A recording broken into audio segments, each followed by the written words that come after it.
that picture, I must say, Peter. Nobody's asking you to, Roddy. It's a positively spectral look. Don't you think so, Bright? It's a passport photo, isn't it? Blown up about 30 times. Who is it, Gwillem? Control? No, it bloody well isn't Control. It's Karla. Karla?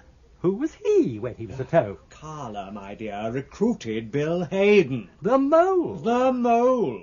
And ran him thereafter for 30 years. So Karla... He's the head of the KGB Directorate. Karla is his work name. Hello. George, my dear, and Oliver. Oh, admiring Karla, are we? Why do you hang him there, George? It isn't a little macabre, don't you think, the victorious enemy? I do like him positively gloating down on you all. Gloating? Well, Bill Haydon's dead. Well, and Karla's alive, you mean? You'd rather have a live enemy than a dead one? Is that what you mean, George?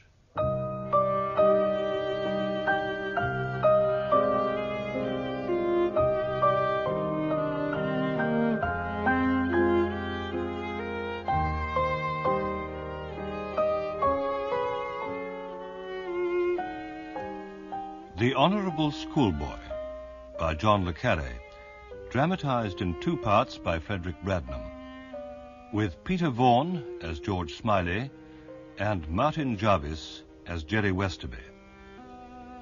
Part 1.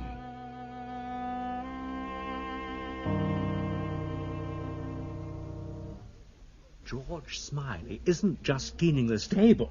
He's carrying his horse up the hill as well. But is the circus still an operable organisation, Martindale? I mean, what work is there to do? I've no idea, my dear Bright, no idea.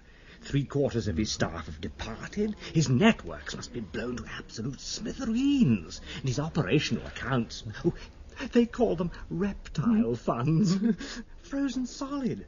Not a friend in Whitehall or Washington, unless Lacon at the Cabinet Office can be called a friend. Lacon needs Smiley. Surely Smiley needs Lacon. Oh, true, yes. What a prig Lacon can be. I hear George has brought back 2 of his old friends to while away the hours.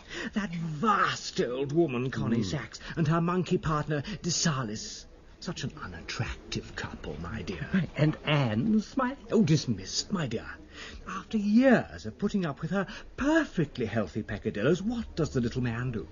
Turns round and, with quite Napoleonic brutality, kicks her in the teeth. Told her never to darken his doorstep, eh?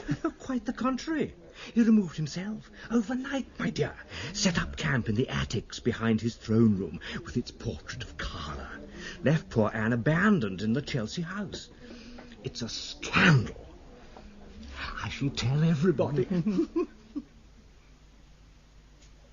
Now come and sit down, Peter. Thanks, George. Ferrets have gone, They have. The place is in a terrible mess. but worth it, Peter. Not half. I've made out a report on what they found. Bill Haydon had the place bugged to the eyebrow. Yes, well, in 1966 he was the driving force of the building committee. Did you suspect, George? The inventory of the Oreo store showed a quantity of house equipment missing, and Karla, we know, likes to run moles and sound thieves in tandem. Too bloody true. 3 mics were embedded in the fabric. 1 was collecting dust on top of a cupboard in the conference room. 1 was behind the cistern in the senior officer's lavatory. And 1 just left in a desk, yes, I know. Have you thought, Peter, when operational, Haydon's microphones were being paid for by the Treasury on the electricity bill? Now, are the Moscow Gazer and the China Watcher waiting? It's gone 9. They should be. I'll ring for them. We seem to specialise in having these meetings after dark. I think it's quite fortuitous, Peter. Are Connie Sachs and Dr. Salis there? Oh, good. Tell them to come in, will you? Yes, they're here. You know, George, I always see DeSalis on a long silver chain, which Connie holds as if he was her monkey. He's peeping round from behind her enormous caftan. A Beardsley drawing, it would be. George, dear. Peter? Hello, Con. Hello, Smiley. Do sit down, please.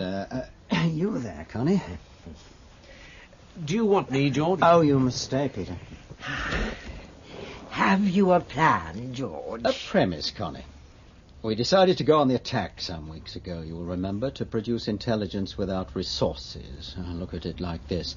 The task of an intelligence service is not to play chase games, but but to deliver intelligence to its customers. And if we don't, they'll go somewhere else or do it themselves with amateur incompetence. We also need to produce to barter, particularly with our American cousins. To put it simply, not to produce is not to trade, and not to trade is to die. To produce intelligence without resources? Well, we have resources. Of a kind, George. And we now know all that Haydon did, the methods he used. The premise is this. Haydon did nothing against the circus that was not directed, and the direction came from one man, Karla. Now, in briefing Haydon, we can take it that Karla was exposing the gaps in Moscow Centre's knowledge. At the same time, Haydon was made by Karla to suppress certain intelligence which came his way. He was made to downgrade it, distort it, deride it, even deny its circulation altogether in our offices. In making Haydon do this, Karla was indicating the secrets he did not want revealed. So we can take the back bearings, can't we, darling? That's right, Con. That's exactly what we can do. For instance, we must discover his selection of files. We must compare what came into his office with what went out. We must simply find Haydon's, and therefore Karla's, point of departure. Are you saying, George, that it was Haydon's paperwork which caused his downfall? No, Peter, the paperwork's important only so we can follow Haydon's pug marks. Haydon trapped himself because he panicked. Haydon's panic took the form of a spontaneous intervention in a field operation. It must have been where the threat to himself was suddenly so grave that his one hope was to suppress the operation, despite the risk. You've been asking the retired field men this, George? I put a question to them. Can you remember any incident during your service in the field when, in your opinion, you were unreasonably restrained from following a field lead? Had any helpful answers, George? Yes, Con, one. Sam Collins said, "Come to think of it, yes, old boy, I can." Sam Collins. He was in the Far East, wasn't he? It was when he was in Vientiane. I shall see Collins again quite often, probably. Perhaps this will give us something to trade.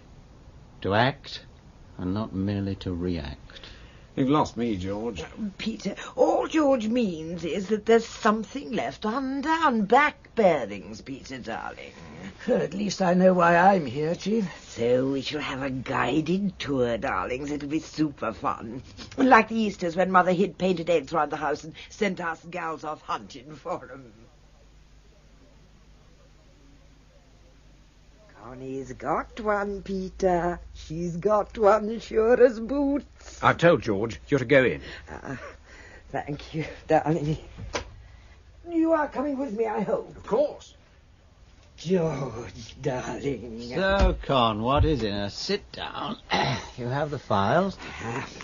Old Connie has the files, but let me speak first, George. Far away, the outline only. A Moscow Centre gold seam. Gold seam? Yes, Peter, before your time. A laundering operation to move clandestine funds into open-air channels. The gold went out through the Middle East, turned up in Paris, then back east via Italy to the Banque de l'Indochine. The Banque de l'Indochine is where? Oh, Vientiane, of course, Peter. And at this juncture, George, all the papers went to old Bill Haydon's London station with the Soviet section's recommendation for a full-scale inquiry in the field. London station killed the suggestion stone dead. Here, George, it's on the file. Oh, it was a gold seam they threaded across the map, oh, so carefully. Potentially prejudicial to a highly delicate source, file and forget. Thank you, Con. File and forget. I always have good reasons for doing nothing. Exactly, dear, exactly. And there's this, George. Before Bill had time to get his hoof on things, a formal search request was sent to our residency in Vientiane. There. See, George, darling? And Vientiane sent a lengthy reply, I see. We don't seem to have that. Where is it? In the shredder, darling. In the shredder.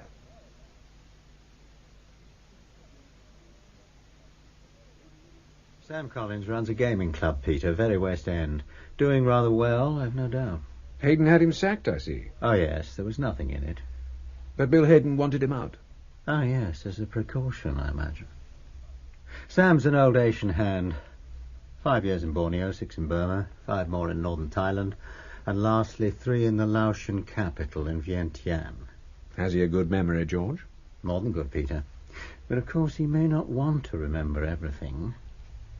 I'll test the water, and probably he'll do the same. Come in. Sam, how good of you. Not at all, George. Glad to get away from the gamblers. How are you, Peter? Well enough, Sam. So, come on through, Sam. See we're not disturbed, please, Peter. Yes, of course. Somebody's made a terrible mess of this building, George. What do you expect, Sam?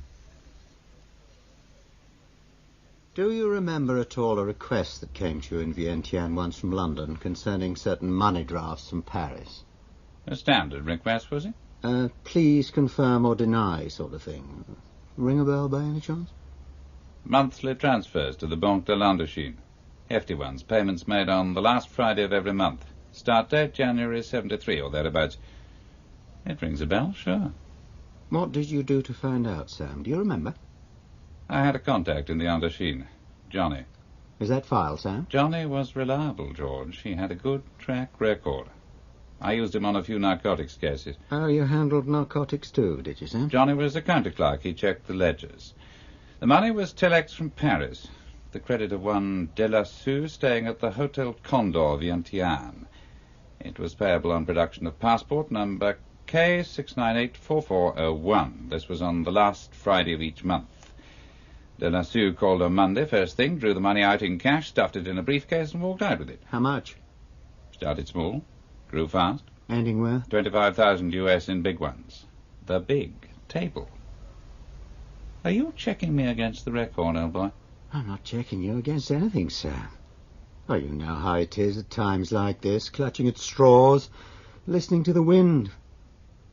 Delassue, did you get a look at him? I did. He was the second secretary commercial at the Soviet embassy in Vientiane, known as Commercial Boris. What did he do with the money, Sam? Did you discover? He took a taxi around the town, came back to the main square, ducked into a local bank and paid the money straight across the counter to the credit of another account. Have you lost the files, George? So far, it's very good, Sam. This other account. I used my senior girl, Sarah Train, George. She raised a small scene in the bank when Boris was paying in, demanded to be served first, just as the paying in slip was on the counter. She read it upside down. 25,000 American dollars to the credit of the overseas account of Indo-Charter Vientiane. Indo-Charter Vientiane, Sam? A Mickey Mouse aviation company, old boy. Assets a handful of clapped-out DC-3s, a tin hut, a dumb blonde for the front office, and a wild-capped Mexican pilot known round town as Tiny Ricardo, on account of his considerable height. So you knew the firm already? Oh, Vientiane's not exactly a giant metropolis. Everybody in town knew Tiny Ricardo. He was a local legend. Fine. Now, let's get back to what you did next. May we? You know about the money, know to whom it's paid, know who handles it. What was your next move, Sam? I checked on Commercial Boris. It should all be on the record, old boy. I want you to pretend that record doesn't exist. All will be revealed to you in due season. Do you remember anything about Indo-Charter Vientiane? The trail stopped dead with Indo-Charter. Just a moment, Sam. I'd like Dr. Salis to come in here. You don't mind? Delighted, old boy. Peter, ask De Salis to join us. Thank you. That's Karla, is it? Who? Oh, yes, it is. Not much of a likeness, I'm afraid. But the best we can do, as yet. You've got some personal thing about him, haven't you? There was a dumb blonde in the front office, you said. Yes, that's right. Ricardo was a madcap marcher. The Chinese wouldn't have trusted him with the stamp money. Hello, Doc. How are you? I don't complain, Sam. Well, Smiley? Do sit down. Sam knew of the gold seam money, Doc. He tracked its transfer in Vientiane to the account of a disreputable aviation company, Indo-Charter Vientiane. Sam? Indo-Charter was an overseas Chinese company, mainly Swatanese. Oh, they're the very worst. Most difficult to discover anything about.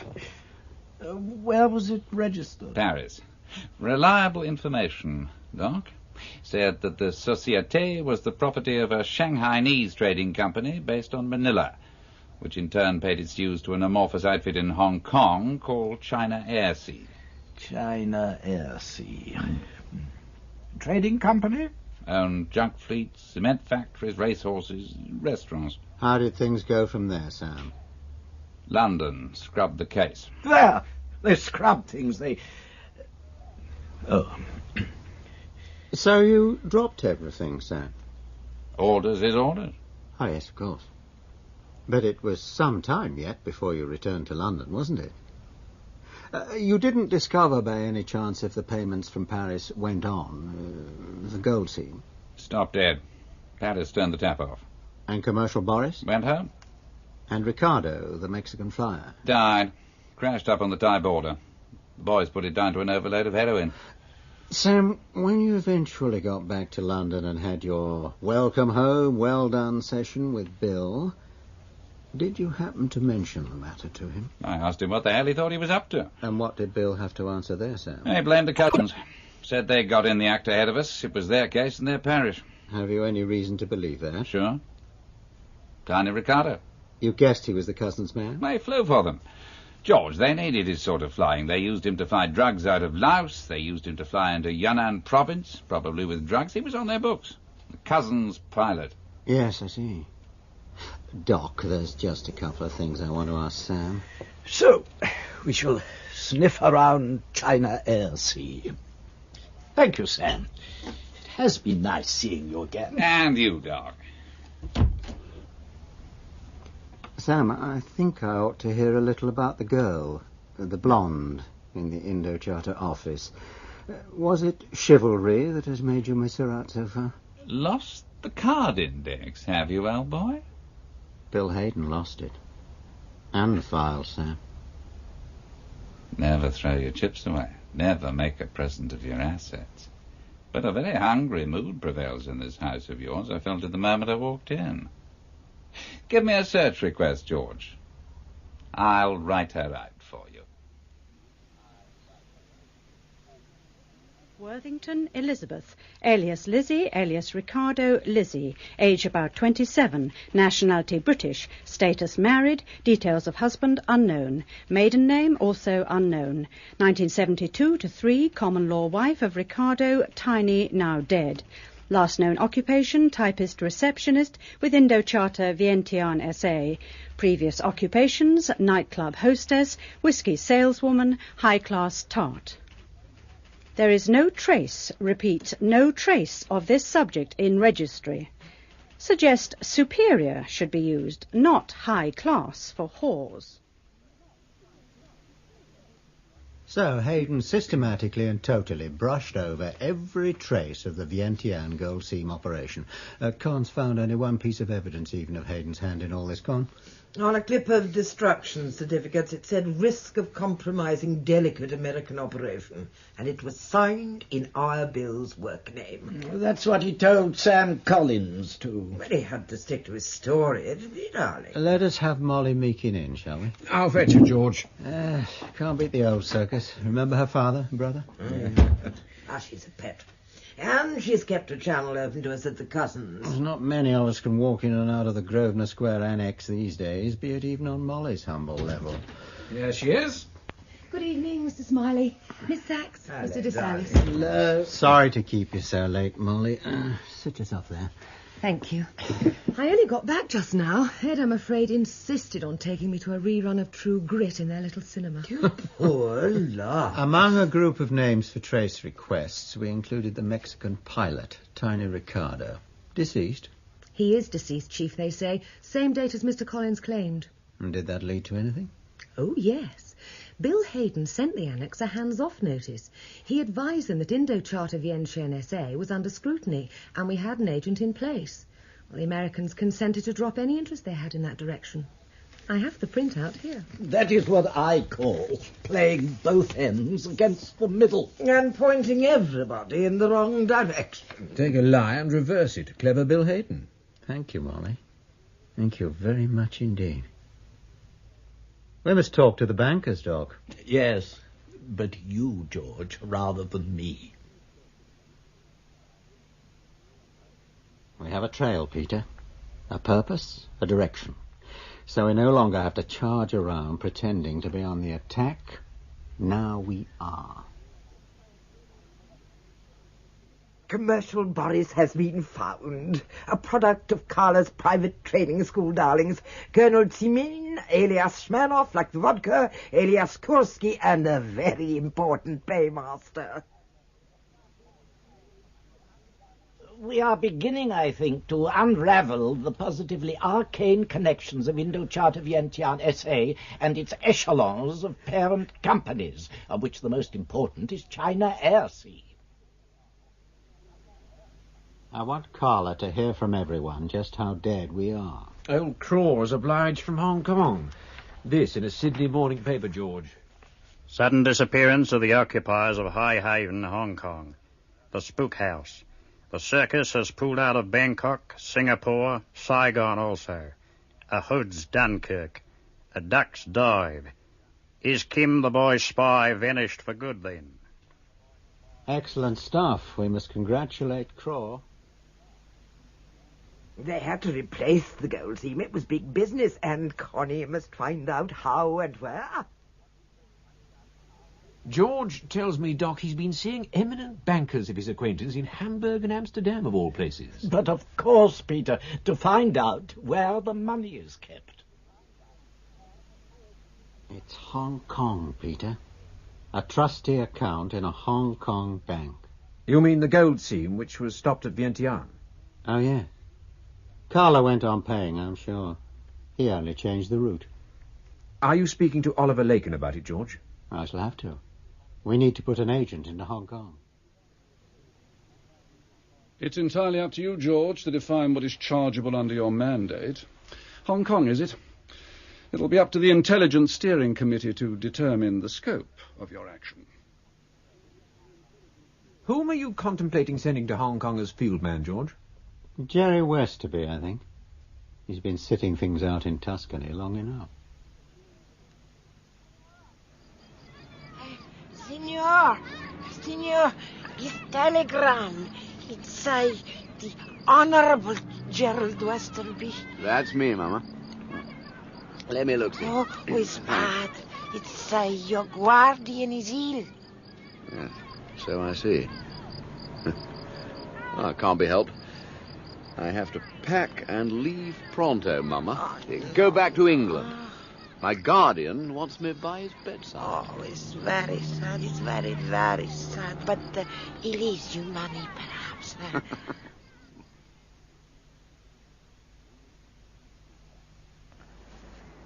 Super. Green Park. After brown Tuscany. George will have the message. George Smiley. My guardian. Where are you going to send old Jerry, old sport? Only you don't ask. Ah, here he comes. Plump and small and neat. He hasn't changed. Looks like any other bloke. Something in insurance. Could be a manager at the Ritz on his way there. Hello, Jerry. Nice to see you. Gosh, super, George. Hello. Let's walk a bit, shall we? Just as you say. There are one or two people watching my back and a couple watching yours. I thought it a good idea to feel quite safe. Our first meeting, you never know. I'm in your hands, George. Your telegram took the wind right out of my sails. I thought Bill Haydon had blown me sky high. Yes, quite. However, it seems Bill never got round to blowing the occasional. It's not that he didn't think you important enough. It's simply that other claims on him took priority. I could live with it. Quite. Stubbs of the Waterloo group of newspapers knows about you. He's Far East editor, Waterloo House, Fleet Street. Stubbs is known to me. He worked for my old man. Yes, of course. You'll get your accredited press correspondent papers from Stubbs. Go there today, will you? I'll hoof it once I've left you. Far East? Hong Kong, at least at first. Craw still there? Ah, yes. You'll need his help. Before you go, Jerry, you'll need some refreshers. Salad stuff in particular. Peter Gwilym will let you know. I'll have to pick you up in a plain van somewhere. Fine by me, George. And your game and so on. You have the will. No problem. A lot of people haven't these days. The will. Especially in England. A lot of people see doubt as a legitimate philosophical posture. They think of themselves in the middle, whereas, of course, really, they're nowhere. Sport, you point me, and I'll march. Tell me the shots, and I'll play them. You're the owl, not me. Sorry to be old-fashioned. Our ways should part in a moment. Peter Gwilym will brief you just before you go. Enjoy the next few weeks.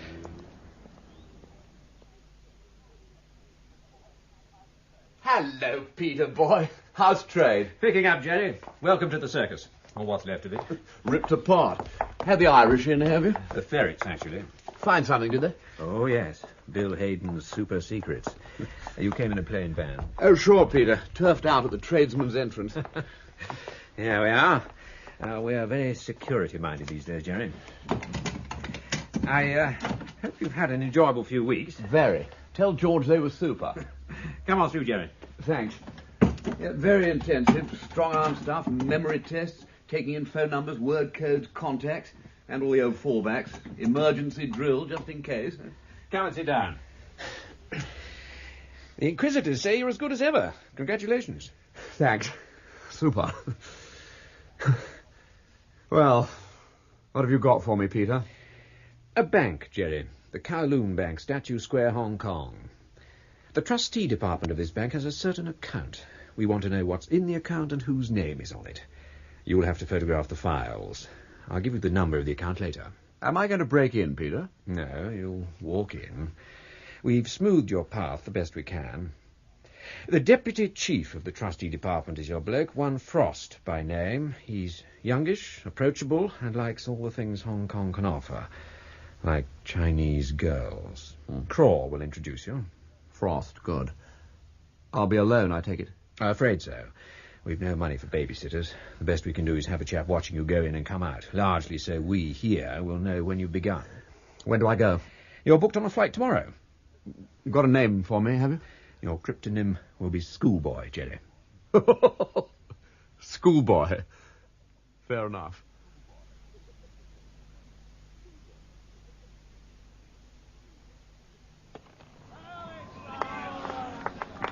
Medium pace. Bit of an in-swing. Dead wicket. They like cricket here. The Hong Kong Mafia playing itself. Just about begun. Saturday morning for an all-day game. The banking halls shut at 12. Most of the shops don't bother to open at all.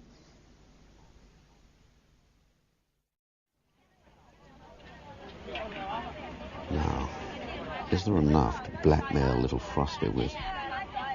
Chinese girl in love nest? Musical beds? Hope so. Hope so.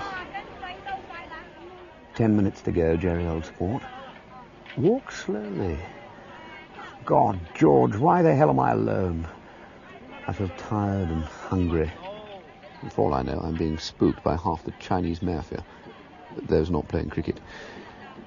So, here I am. All is clear. I'm alone. Gotta do it alone. Relax. Relax.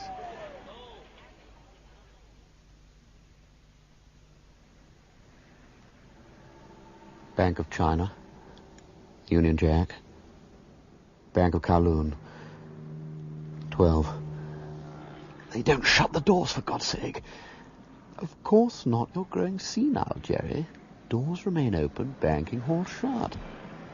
So it's upstairs with the minimum of attention. In you go. I'm on my way, Frosty.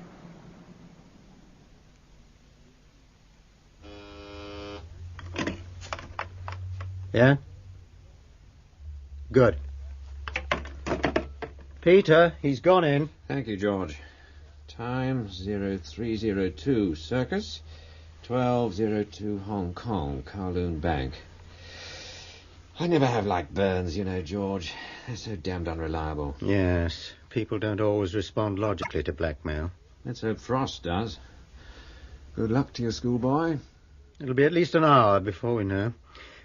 I shall be in my office. Stay here, will you, in case of a signal? Of course, George. Up we go.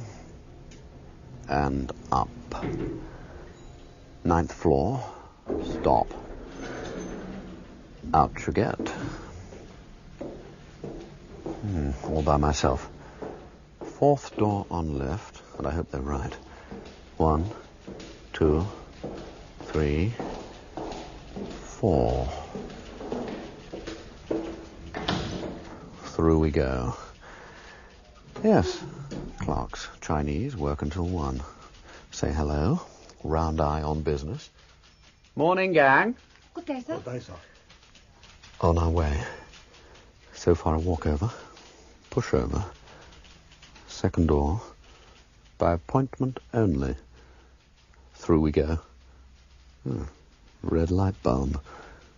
Here is Frosty. J. Frost, Deputy Chief Trustee, appointments only. Do not enter when red light is on. Not on. Nice peephole. There's the boy. Podgy little Frosty with its pretty stack of pretty files. So, in we go. Gosh, Frosty. Hello. Super. What? Am I early or late? Are you all right after last night's hijinks? God, it's his nibs. What the hell are you doing here, you disgusting aristocrat? Visiting, old sport. How did they let you in? I suppose you flashed your honourable at me. This isn't a cat house, you know. This is a respectable bank, more or less. Very grand building. You alcoholic, dissolute, lecherous, libidinous... Newshound. Bloody Mary, do you? Cabinet's full of booze hardly ever used. Bloody Mary would slip down grateful, sport. And I'll say one thing for you, blue bloody Key of Rex. safe You around know your the neck. haunts. Keep your back to me. In the middle of Salisbury Desk. Plain, I reckon you'll find a cat Button house operates in 20 light. seconds. Alarm button beneath. As to Got those it. Girls, what Key in off position. wicked they were. Take it Shocking. out. All done. Those girls, what were their names, eh? Oh, dear, oh, dear. 7 and 24. That's it, 7 and 24! What poetry, what a memory. I say, you shouldn't be that side of my desk. Oh, I wanted to know what it felt like. Well, now you know. Bloody Mary. Bungo. Cheers. Ah, incredible girls, incredible company. I mean, why should a bloke like me bother with a bloke like you? What's the matter? What's eating you? There's an eye at the spy hole, Frosty. Oh, Milky Way, my boss going home to his lovely lady wife. 6'8" and a cavalry moustache. Not him, her. Why didn't he come in? I thought I had a client, I suppose. Cheer up, why looking so pious, eh? Gives me the creeps. How's the missus, Frosty? How's she doing? Oh, still ailing nicely, thank you. Ring the hospital, did you? This morning? I wasn't coherent. When are you next visiting? Now, look, shut up about her, do you mind? Now, I'm going to have the other half. You haven't bloody Now, well my begun. little man, before we get comfy again. I want to open an account, Frosty. You? Me, Frosty. Well, from all you told me last night, you haven't got the resources to open a piggy bank. Look, get yourself a bloody drink. Stop playing Boris Karloff on a wet Wednesday. I didn't mean we'd open my account exactly, sport. I meant someone else's. Oh, no. Oh, no, Jerry. A trust account, Frosty, lodged in your incorruptible hands. In that safe, Frosty. Sharpish. You set me up. I thought I had a friend at last, and now you want to screw me? You shouldn't mingle with newshounds, Frosty. Shouldn't have shot your mouth off. But friends do shoot their mouths off. That's what friends are for. Oh, Jerry, no, I'm afraid it's right out of the question. No go. Here's the deal, sport. If you don't play, the comic will blow the whistle on you. You hear me? Front page mugshot, banner headlines. Would you buy a second-hand trust account from this man? We tell him how you maintained a love nest over on Kowloon side, what you got up to in the cat house last night, and we'd suggest many nights of the same. And we'd check the story out with your chairman, let your missus know. Jerry. Oh, God. Yeah, that's the bad news. Good news is 500 US into your hot little hand, and no one any the wiser. Why do you want to see this account? Why, in God's name? Well, crime and corruption, sport. The Hong Kong connection, Grub Street names of the guilty men. Account number 442. In that safe, Frosty. Yes. No. Open the safe, Frosty, because otherwise you're 40 and on the road with a sick wife and bambinos and the whole catastrophe. Do it, sport. Bastard. Well, what's the number? 442. 442. Crime and corruption, my arse. All right, suppose he cuts a few corners. Name me a Chinese who doesn't. Oh, Chinese, is he? 3 folders. I suppose you'll photograph them. Ever seen him? The Chinaman? Once, the Macau dog races. Had him pointed out to me. Wasn't doing too badly for himself. Very nice little blonde party he had with him. Round eye. Oh, there's the 500. Take it, Frosty. Bloody well will. You're out of your blasted mind if you think you can bust a man like him. Go outside, Frosty. Keep your eyes open. I'll let you know when I'm through. Click your bloody camera fast. I shall. Now, outside. Yes? He's left the bank. Thanks. Is he out, Peter? He is, George. Time 0447 Circus, 1347 Hong Kong. Long enough. He must have got something. Now he has to get to Craw safely. Oh, he should. And Craw will develop the snaps, if he's got them, if they've come out. Shouldn't worry so much, you know, Peter. No, George.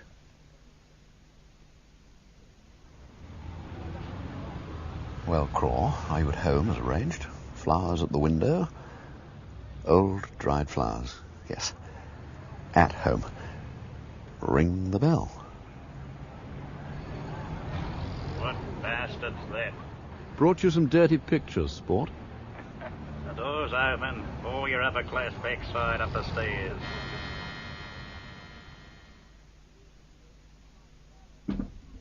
Am I glad to see you, Craw? How's Monsignor Gosh Super? You have a rough trip getting here? Only in the mind. My usual terror of pickpockets till I got in the car. Then every clapped-out Honda seemed to be on my tail. Yeah, you're getting too old for it, poor blooming Pommy. You got the film? Yes. Go in, pour yourself a beer. I'll be in the bathroom doing my best for this. You make yourself at home, Your Grace.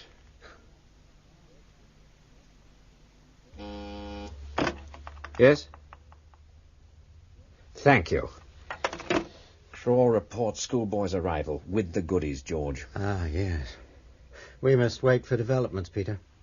You meant that as a pun, I take it, George. Pun? Oh, I see.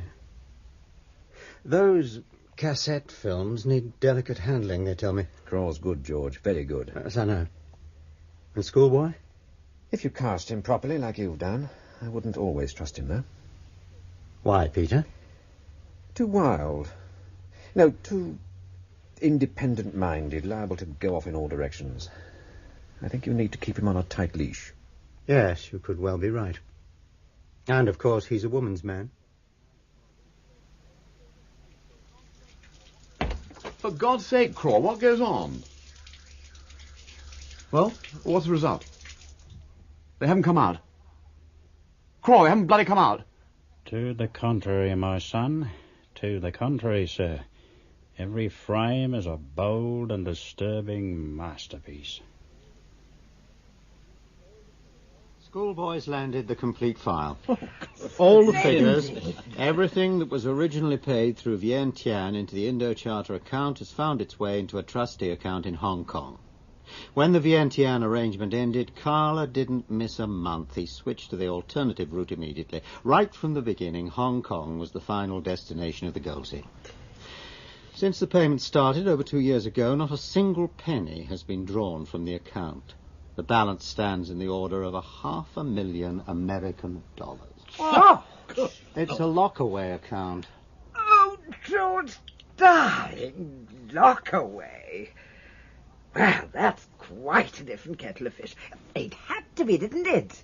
Lockaway. Now, for whom? Who can be worth so much? Will it be a network? Oh, no, they'd never do it for a network. No precedent. So who can it be? Whatever can he deliver that would be worth so much? We must try to find out, Connie. Well, no wonder Karla wanted the bodies buried. Karla's a China hand, too, you know. Isn't he, Connie? Oh, he is, darling, in his own way. Chief, this is a trustee account, yes. So, who founded it? I was coming to that. Coe. Forename Drake. Born in Shanghai, 1925. Address 7 Gates, Headland Road, Hong Kong. He's the chairman and managing director of China Airsea Limited. Hong Kong. Drake Coe, Doc. Coe. I must see the character. Depends entirely on the characters. Drake is mission school, of course. Shanghainese mission boy. Well.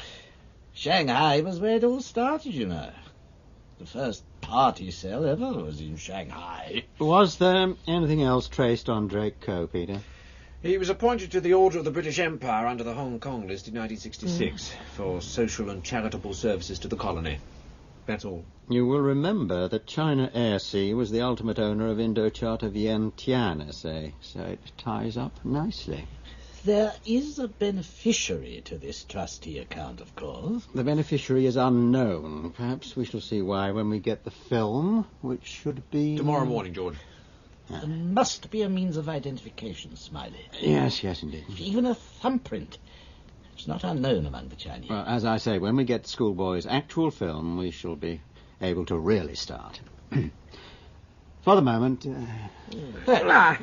Yeah, come along, Doc. Well, I never have believed Karla would have paid out money like that. I mean, $500,000 for what? Wasn't there a Swatarnese connection? Yes, the intermediate company in Bangkok. Thank you, Smiley.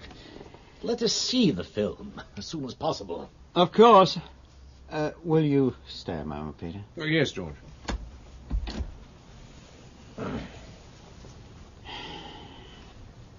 Odd. One has no sense of shock. Why is that, I wonder? A big fish in Karla's pay, lock away accounts. So why no sense of shock? Send a message to Craw, Peter. Congratulate Schoolboy and tell him to put things in mothballs for the moment. Yes, George. You'll have to talk to the intelligence steering group before you move, won't you? Yes, of course. See to it that Schoolboy's kept strictly to his newspaper business. We're in mothballs. The word is, well done and hold your water. Your job is to put in mileage for the comic. Nothing else. Hear me? Well, don't you think the paper might like a few words on Mr. D. Coe? That would be a bad idea, Monsignor. Very bad. Oh, come on. The bloody man's practically public property. All the same now. Lay off. I'll ring only when I have to.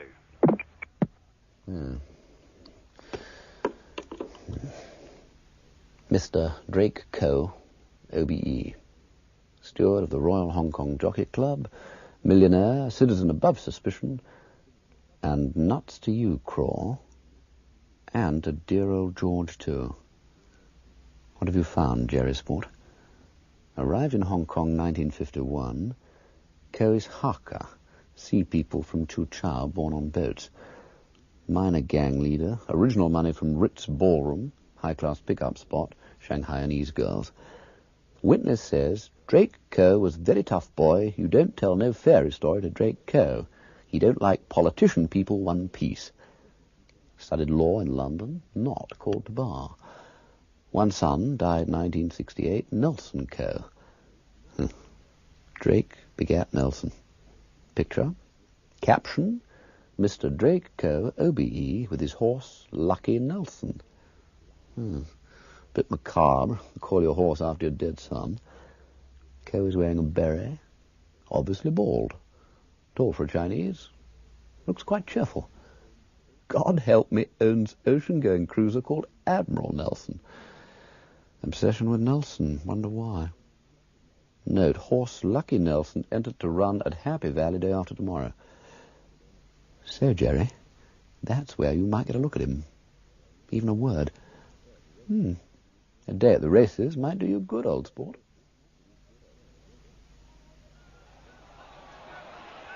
Come on, open space. Stretch for it, man. Ride. Use your whip, man. Use your whip. No good, Clive. Lucky Nelson's coming through. Oh, look at that, sport. Oh, super, super. Objection. That horse was pulled. I never saw a horse so pulled in my life. Lucky Nelson's there, Clive, by 3 lengths.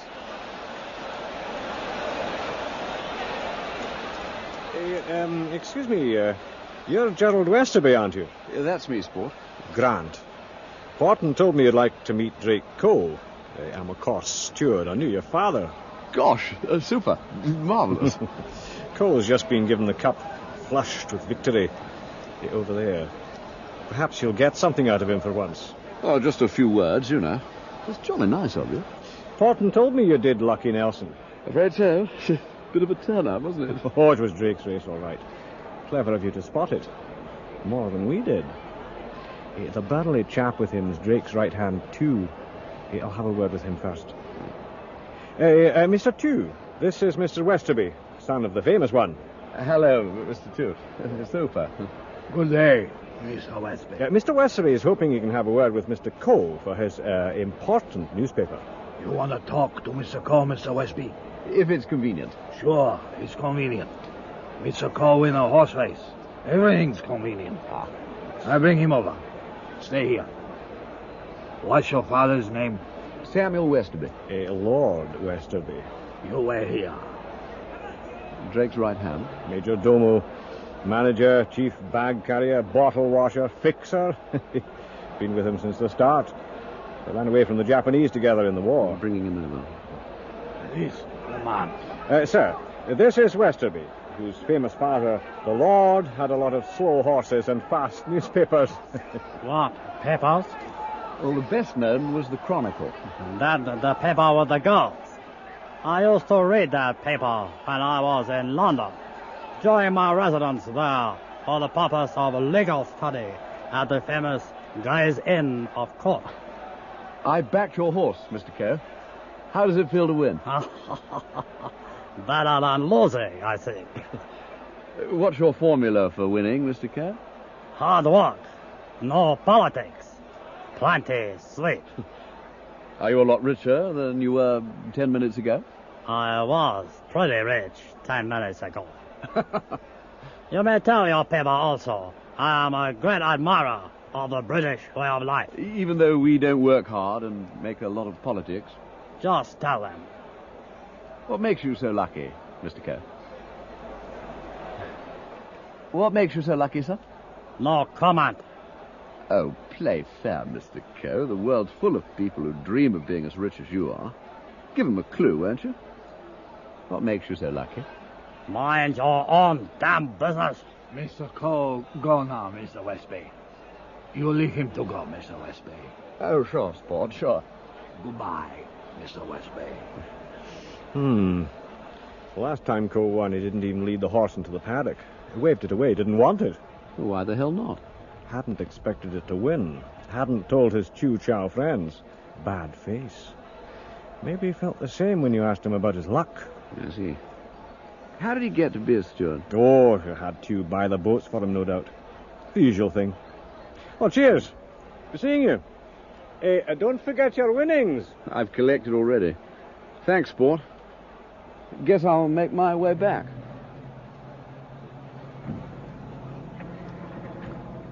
Aren't there any other cars but Rolls Royces and Mercedes on this dirt track? What did they say? Drake Coe was a very tough boy. Well, Tew is hardly fragile either. You don't tell no fairy story to Drake Coe. Speak of the devil, and there he is. Drake Coe, walking with the mob. The crowd just ahead. It's him, all right. Left his gang of friends behind. Going into the road, through the gate. He stopped. Waiting for the Phantom or the Merc or the Chrysler. Hang about, Jerry. Takes his beret off. Holds it out into the road. Car. Red E-type, soft top, open. For Coe. HK478S.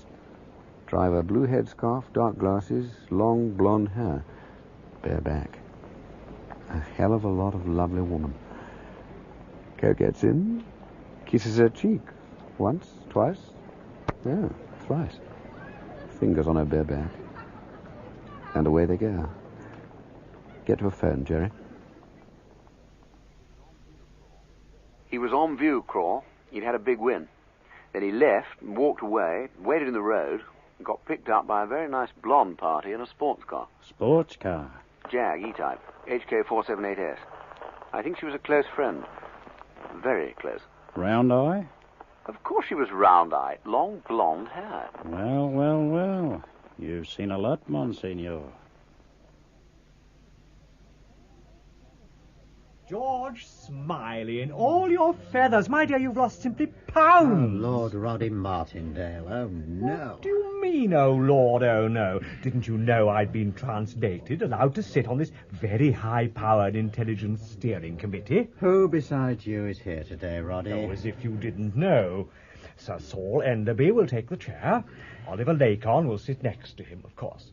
The tall, fit-looking person is Wilbraham, Colonial Office, very interested in Hong Kong. The lady in the brown outfit? Home and Colonial too, I believe. Miss Green.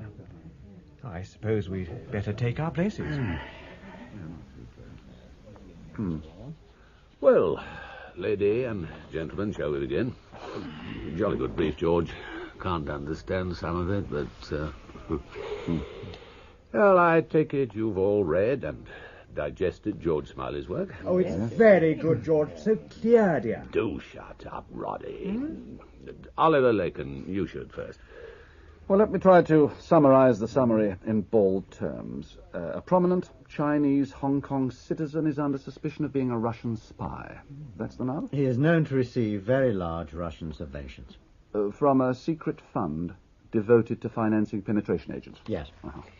Solely for financing them, or does this fund have other uses, such as propaganda, informal trade kickbacks, that sort of thing? To the best of our knowledge, no. Mr. Chairman. Mr. Wilbraham, yes? How good's their knowledge? Hasn't been too good in the past, has it? We would want far more corroboration, Mr. Chairman. So would we. It is in order to obtain corroboration that we are asking for rights and permissions. Is there any suggestion that this well-known citizen subverts the colony? No, not that we know. Then what is he doing? Nothing. They've got it all wrong. Go on, Oliver. Well, for what it's worth, he probably does as much to enrich the colony as any other wealthy and respected Chinese businessman. Well, he seems something of a Hong Kong prototype. Supports charities. Successful, benevolent, has the wealth of Croesus, and the commercial morality of the whorehouse. I say that's a bit hard. Steady on, Oliver. Short of the Victoria Cross and a baronetcy, therefore, it's hard to see how he could be less suitable a subject for harassment by a British service or recruitment by a Russian one. In my world, we call that good cover. Touche, Oliver. You say here the money first of all came from Paris through Vientiane. Then later it was paid through a Hamburg-Vienna Hong Kong tie-up.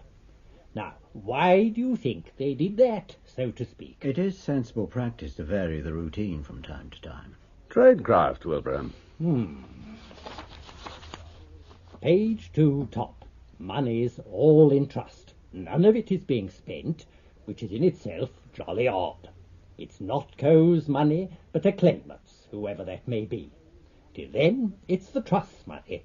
So, what's Coe done wrong? What is there against Coe? I say... Yes, Roddy. There's an awful lot of balls about thumbprints here, George, like something out of Phillips Oppenheim. Well, the use of thumbprints is old banking practice along the China coast. It dates from the days of widespread illiteracy. The beneficiary, Wilbraham's claimant, is not named, but identifies himself by his left thumbprint, it being less worn than the right.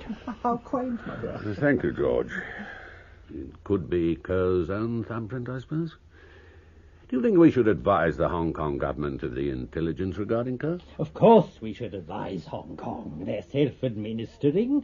We've no alternative. What do you say to that, George? Well, if it were the governor and nobody else, I could hardly object. That is, if you feel it's not too much for him. Oh, I don't understand. Why the dickens should it be too much for the governor?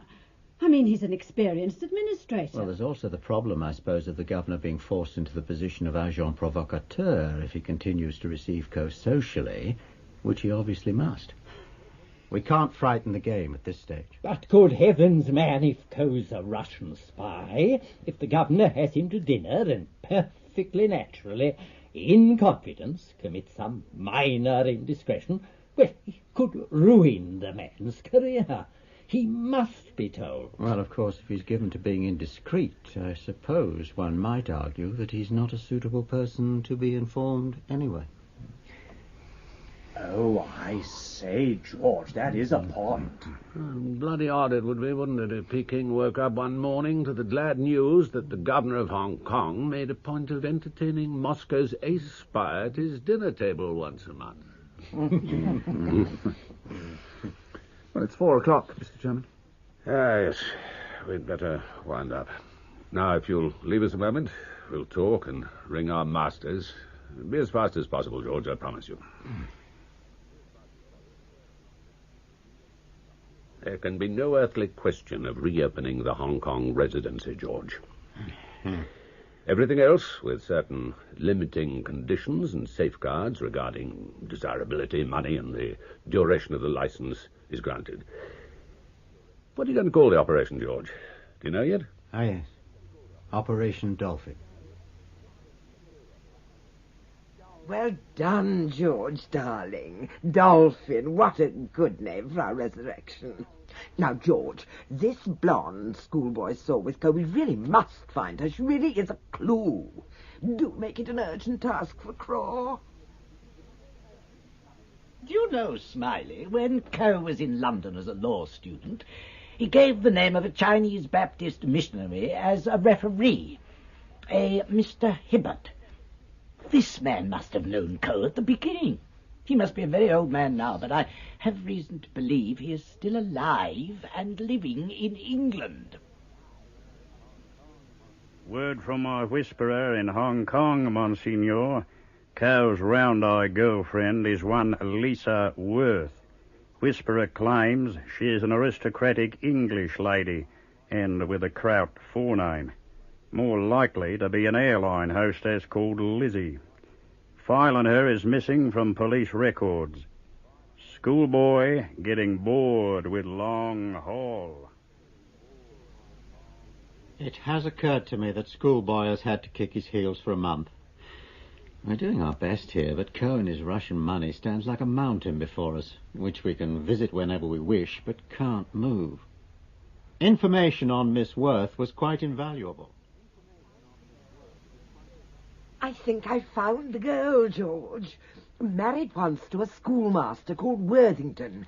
I'm sure she's the girl Sam Collins, work name Mellon with 2 L's, was working in Vientiane. She could be a lever, George. And old Connie wonders what exactly the link between Sam and this girl was. That is, if Connie has found the right one. What are her parents called, Peter? Pelling, George. He's a retired post office official. Yes, of course, it's all here. Cockfoster's Arcady Mansions. Arcady? Good Lord. Shall I have someone visit them? No, I think I shall go myself. Eh? I shouldn't really, but I need to be sure, and I need to get near the girl. As Connie says, she is a potential lever. All right, George. What would you like for cover? Bullion Universal Security Advisors, I think. I'll give you a nice green official card as Mr. G. Oates. Fine. I'll ring them and fix an appointment. And, Peter? Yes, George? Pelling is likely to phone and confirm, so make quite sure the switchboard are clear and take it yourself. Right. I'll let you know when I'm off. Arcady Mansions. Will it live up to its name, I wonder? Mr. Oates? Meet Nunk.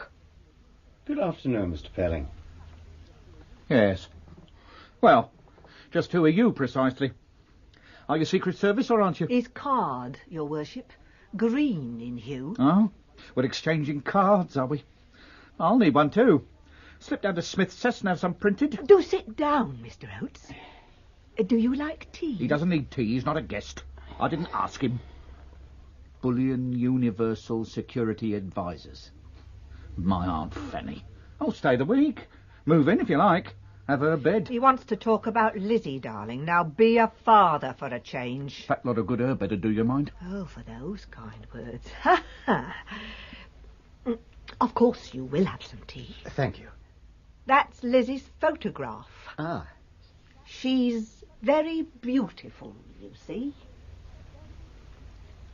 Look as long as you like, Oates. Mr. Pelling, sir, your daughter is being considered for an important appointment with a major overseas corporation. She'll be specialising in air transport, and her work will give her advanced knowledge of large gold shipments. It carries an extremely high remuneration. My organisation's been asked to approach you in confidence about your daughter's background. Set. Where's that tea?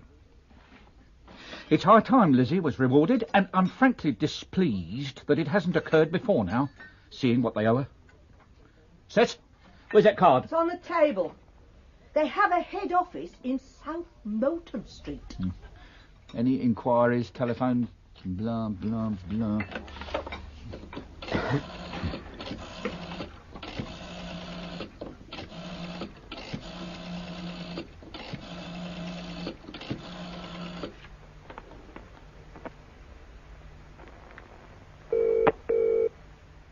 It's ringing. There. The tea. Bullion Universal. Oh, give me the managing director. Has he got a name? Mr. Forbes Lyle.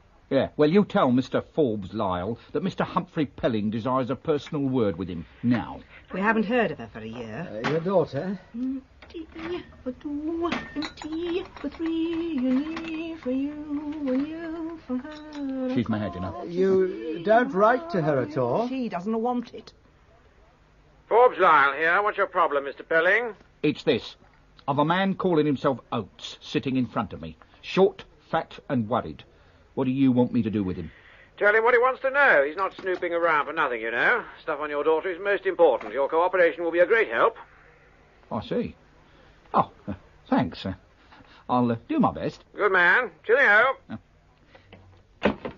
Good chap, my managing director, you know. On the ball.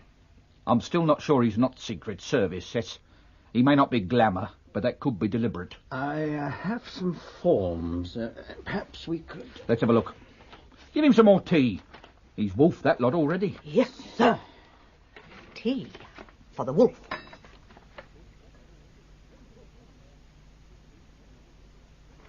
Oh, that's excellent, Mr. Pelling. So now, could you tell me of any experience she's had in the transportation industry?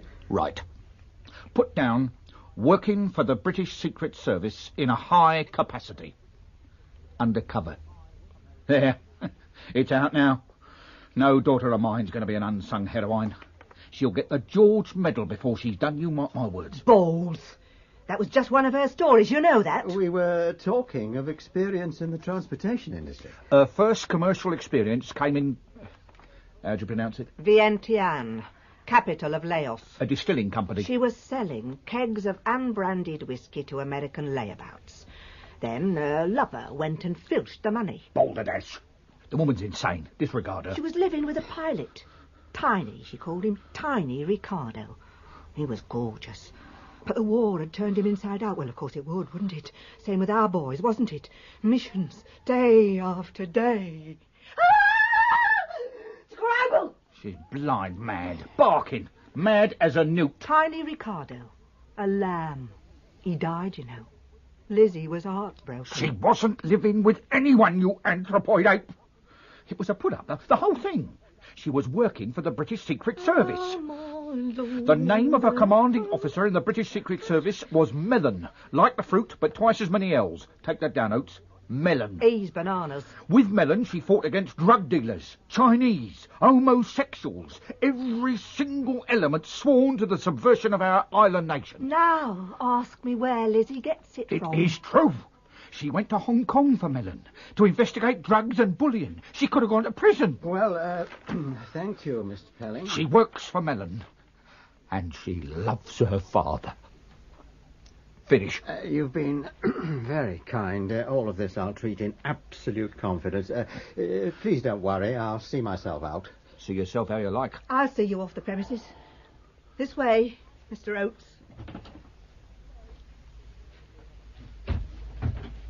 He won't leave her alone. Never could. He tried, but he never could. She's beautiful, you see. Yes, of course. Probably you understand. She's got a dear, sweet Chinaman. She went to him to save Ricardo, and then she fell in love with him. He calls her Lisa. Funny, really, we don't like Germans. I understand she prefers the name Worth rather than Worthington. Cutting that boring schoolmaster husband down to size, I should think. When you say she did it to save Ricardo, you mean, of course, that, She bought Ricardo his life, darling, with the only currency she has. She did him proud, then left him. What the hell, he was a slug. My little Lizzie went behind the hedge with half of Asia before she found her Drake. But she found him. Drake is the, Chinaman, dear. Co, or Woe, or Dr. No, for all I know. Now, I think you'd better go, dear. You give me the galloping creeps, to be honest. I can't do with trustworthy faces round me. Good day to you there, Mrs. Pelling. And come not again to Arcady, Mr. Oates. So, the girl's for real, George? Oh, yes, I'm sure she is. Whom does she take after? My dear Peter, you can't imagine. She is rather like a dame in pantomime. Mr. Pelling, late of the Royal Mail, is small and fierce. Ugly, I'd say. Still, does happen. Mellon in Vientiane, was that? Oh, yes, Sam Collins. She seems to have thought a lot of him. Sam found her a total disaster, he tells me. And by the way, Peter, Sam will be joining us next week. Here at the circus? For the present, yes. See that he gets a nice office. He'll be very self-sufficient.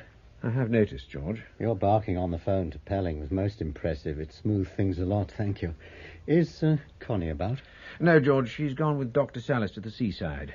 Worthing, where the missionary Hibbert and his daughter live. What's their cover, Peter? They're vetting Drake Coe before he gets put up for a knighthood. That Cabinet Honours Committee thing.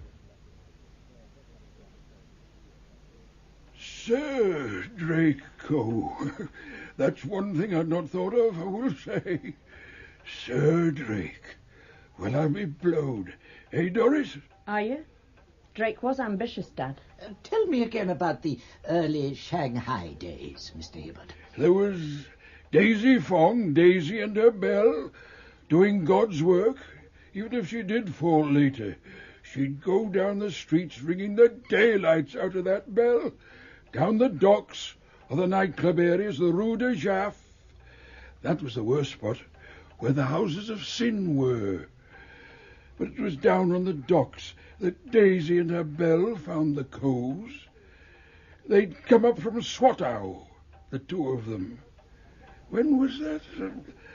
1936, I suppose. Young Drake was 10 or 11, and his brother Nelson was 8. Mind you, they hadn't names then. They were Chiu Chow, boat people. Mother dead, killed by guns, they said. It was your mother's idea, you know, Doris. Their names. She always wanted boys. So she used to tell me. I told them. You'll be Drake, I said, and you'll be Nelson, because you're both brave sailors. Now, how's that? Oh, they loved my wife, you know. They used to stroke her hair. They'd never seen blonde hair before. Mr. Hibbert, we have no note of a brother till now. He was younger, you say? No note of Nelson. Why, Drake loved him. Nelson was his whole life. Drake would do anything for him. I'm afraid we are to blame, Mr. Hibbert. There's a blank on the form against brothers and sisters. They were chalk and cheese. I never saw two brothers so different, nor so faithful, and that's a fact. Nelson was a rebel from the day he was born. Drake, though, was a persuader. A persuader. He was sly, was Drake. Nelson, he'd a real quarrel with God from the start. Then the Japs came and they shut us up. Killed your mother.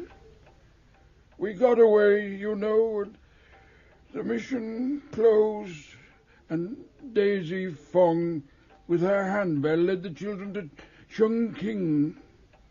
He can't go on too long. He gets gaga. Oh, yes, I can, Doris. I've had my share of life. Now I can do what I like. But you went back to Shanghai, eh? After the Japanese were defeated. And you found the Coes again, eh? They'd forgotten their English, so I had to give them lessons again. Drake wept when he heard my wife was dead. But Nelson now, he didn't cry or pray. She was now the enemy. We all were. We being precisely Mr. Hibbert? Capitalists, missionaries, all of us carpetbaggers, who were there for Nelson's soul or his labour or his silver, and those like him. Exploiters. That's how he saw us. Right, too, in a way. You see, Nelson learned about communism in Chungking, while Drake, being older, was drafted into Chiang's army. So you stayed in Shanghai until the communist takeover in 49. You, kept an eye on the Coes, did you? Drake was adamant that Nelson went to school, and he did it. Drake was 19 by then and a real fixer. He was a crook. He joined a gang and stole when he wasn't pawing me. Nelson would have a go at me on politics. My, he'd some ideas. Nothing we could have taught him.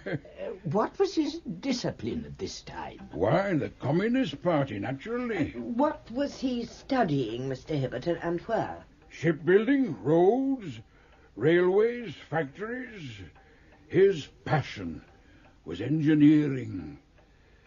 He graduated from Shanghai in 1951, and that meant that Drake could come out, as he'd always planned. And after Nelson graduated, what became of him, do you know? He went to Russia. In 53, I think it was, to Leningrad University, and he stayed there until the late 50s. And after Leningrad, what did they do to him then? He came back to Shanghai, a shipbuilder, Russian taught. Oh, how he loved those Russians. Promoted, an important man, but admiring Russia. How long was that fashionable in Mao's new wonderland? Doris, do you get me a shawl? You're wearing it. So he rose in the hierarchy. What comes next, Mr. Hibbert? He's dead, young man. He's dead. Dead? I think we have taxed Mr. Hibbert quite enough. How did Nelson die, Mr. Hibbert? When did he die? He's very tired, you know, very old. I can tell you how we heard. Drake was in England with his henchman, Tew. It was April of 1967. He drove down to see us with Tew. He brought me a platinum cigarette lighter and £1,000 in cash for Dad's church. Then he took me in a corner and asked me to come to Hong Kong and be his mistress. Bloody sauce. Dad asked him, of course, how's Nelson? He just said, dead, as if Nelson was a dog. Then he said, I have no brother. Nelson is dead. I prayed for Nelson, and I pray for him still. I do not believe the light of God's love can be put out forever, not by politics, nor by the sword. And now he's dead. I pray for his soul. Politics and the sword, you said. So it was a violent death, was it, Mr. Hibbert? Did Drake tell you that? You've been very kind, Miss Hibbert. Really, we've all we could possibly need and more. And now, away he... And the year after, he lost his son, Nelson, too. He'll be a lonely man, will Drake. Pray for my little son, Nelson, he wrote me. Yes, but did he ever ask you to pray for his brother, Nelson? No, he didn't. I wonder why not. Perhaps he wasn't really dead. There are more ways than one of dying in China, aren't there? And not all of them are fatal. Disgraced, is that a better expression? I don't know, Mr. whatever your name was. Doris, let it go. Yes, of course, and thank you so much, Mr. Hibbert. I hope your driver hasn't got too cold out there. The brother story is most interesting, Mr. Hibbert. No, I need some peace. They're to go, Doris. They're on their way, Dad. Just before we go, Miss Hibbert, we have a reference to a Lisa in Mr. Coe's life. Does the name mean anything to you? Lisa was my mum's name. She was German Lutheran. The swine stole that too, did he? I think Dr. Salis is upturning, if that's the right expression, every corner of the Oriental world's records from Cambridge to Tokyo. And there's Rome and Munich, Peter. Don't forget them. The tracking down of Nelson Coe will be written on the Doc's heart. He's convinced he's alive, you know, George. Yes, well, there's good reason. Con is of the same opinion. Find Nelson alive, George, and where does it get us? Only that there will still be a link, in all probability. A link? Come in. Oh, it's you, Molly. Come and sit down and brighten our lives. Thank you, Peter. Good afternoon, Mr. Smiley. Good afternoon, Miss Meakin. Well, I'll leave you to Peter. Oh, actually, sir, I have a message for you. From the cousins, I take it. Yes, I've just come from the annex. They want to meet with you at the annex as soon as possible. They want what? Well, they mean they want to meet you, but they use the preposition. Do you know what about? Someone called Tiny Ricardo, Ed told me to say. Did he? Good God. Is this Martello's invitation? Oh, yes.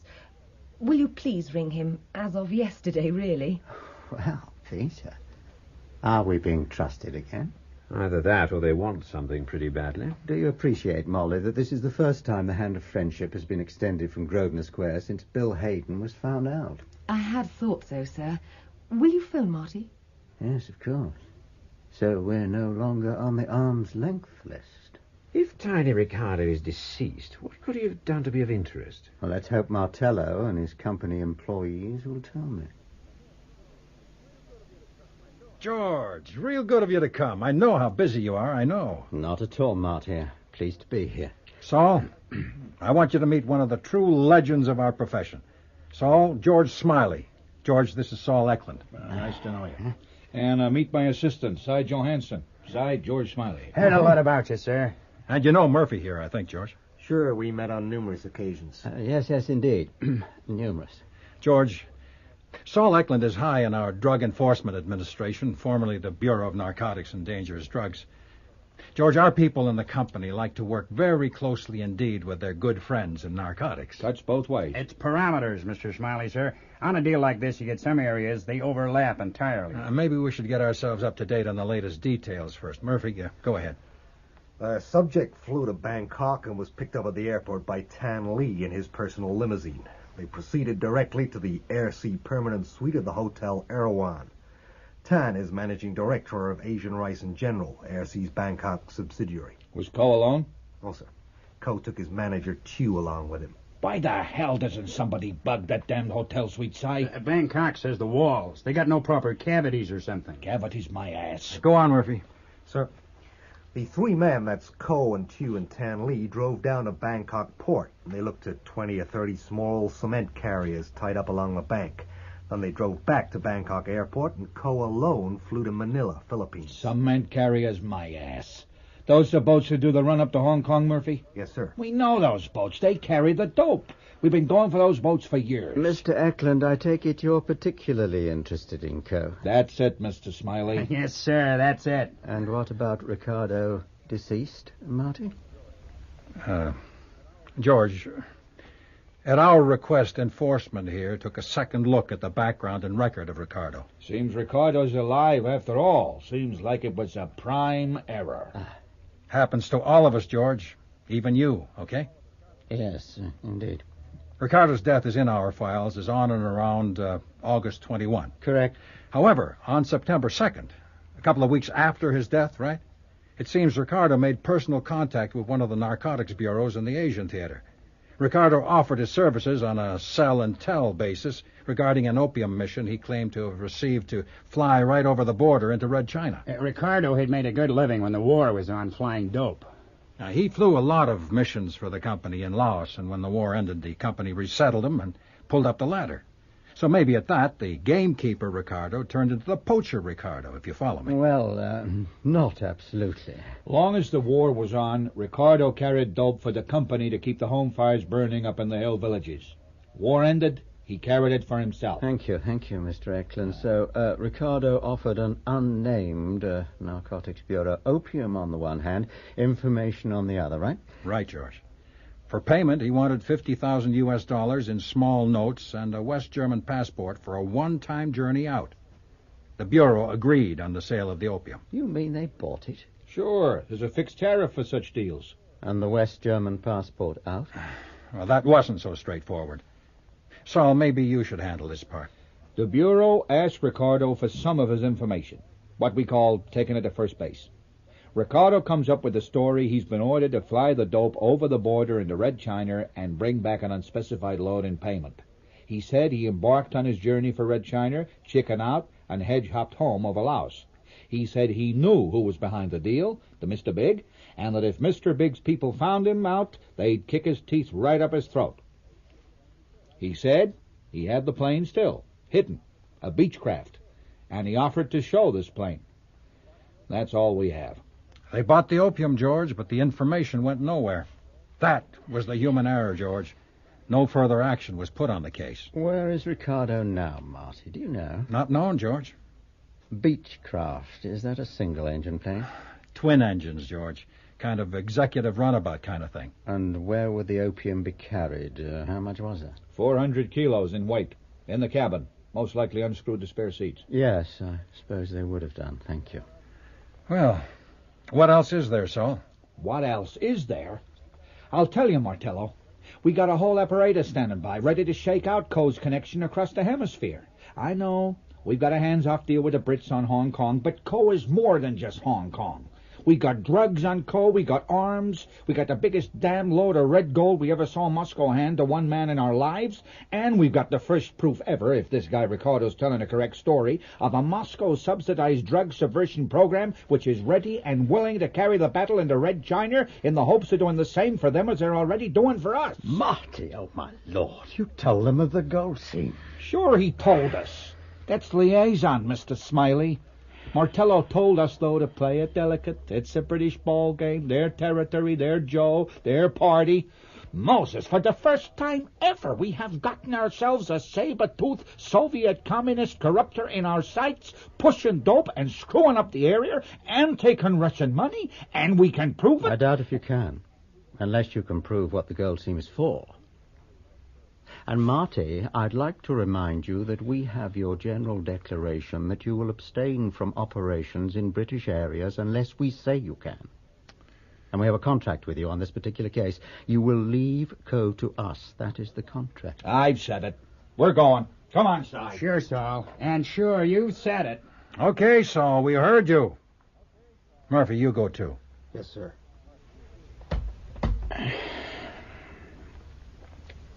Who else have your headquarters told, Marty? The Revenue Service, the Customs, the Mayor of Chicago, their 12 best friends? We have politics same as you, George. And, George, suppose they nail Co. Suppose they get him out of the colony into Sing Sing on a 10 to 30 rap. Why, we can pick him clean at will. I don't know if Drake Co. is all that important, Marty. What the hell's that meant to mean? Okay, Saul knows Coe's funds are from Moscow, knows he pushes opium, but that's all. Does he know of the girl? No, George, he doesn't know about Mrs. Worthington. She went with Coe to Bangkok, and she flew on with him to Manila. I thought you may have. So, how long have we got out on our own? What's our head start before Sol and his narcotic squad come barging in? 3 months, George. 10 to 12 weeks. It's fluid. 3 months outside, I would say.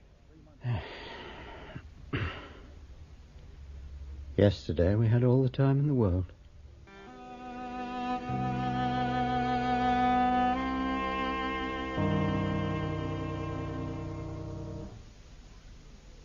Well, you've all read my note about Ricardo's resurrection and his aborted flight to the Chinese mainland, I take it? Yeah. It's been established that the Beechcraft flown by Ricardo was bought by a Bangkok company, of which Drake Coe's manager Tew is the managing director. I think we can assume that Ricardo's mission was arranged by Coe. The Beechcraft, by the way, was a 4-seater twin-engine plane. 4 seats? So Ricardo was to bring a body from the mainland. Is that your surmise, Smiley? Oh, yes. Although we don't know yet if Nelson Coe is still alive. Oh, he's alive, all right. But we still need proof. Now, over the last few days, Craw has cabled us from Hong Kong with details of the journeys Tew has recently made to the Chinese mainland. They point to quite a flurry of activity. The next phase, therefore, rises from this. Our problem is to break the stalemate. Now, as I've said, we can visit Drake Coe whenever we like, but we cannot move him. Now we must. I propose to do this by turning our tactic inside out, for the Dolphin case is worthless until resolved. In other words, we declare to Coe our interest in his affair. You're going to light a fire on his doorstep and see which way he runs, aren't you, George, darling? We have to set about shaking Coe's tree to see what falls out. Schoolboy is to climb the tree, but stress to him this is a dangerous task. Suggest the first stage is to approach the lady in the case with tales of Ricardo and Russian gold. Super. Gosh. Oh, marvellous. I've held my water so long, Sport, I'm almost waterlogged. It's a straight foot in the door operation, Your Grace. You shove your way in there and start pitching, and don't stop till you're out on the other side. I'm supposed to have bought whiskey from her in Vientiane. Right. And so did how many? Lizzie Worthington sold in all a cool 55 kegs of the blushful Hippocrene, Your Grace. Every one of them to a male buyer, and a fair number of them with service thrown in. Gives a new meaning to the term good measure, I venture to suggest. Oh, there must have been a big ugly bugger a bit like me among them, don't you reckon, Craw, old friend? You've got to convince her there was, and it was you. And remember, Jerry, Coe owns Star Heights. You're going into the man's own building to seek out his round eye. Take care. Oh, sure, Sport. I'll buy some flowers for her. When you're my size, you have to have a hell of a good reason for whatever you do.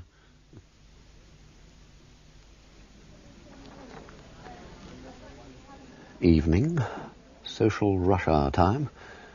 Chinese porter wonders, should he let me in? Well, American matrons go for flowers. My, what lovely blooms. Are you visiting the Hammersteins, too? Not that I know of. Excuse me, must catch this lift. 8th floor for Lizzie. And we're here, Sport. Wait about. Should be out any memento. Craw said she leaves about now for American Club on the dot every Monday. Male American advancing. Give him a nod. You looking for me with those things? Well, I don't think so, actually. Apartment 9D, actually. Wrong floor. You want one up. And he departs by lift. 8C is the one. It opens. Here she comes, Sport. Sees you not. And here we go. Lizzie!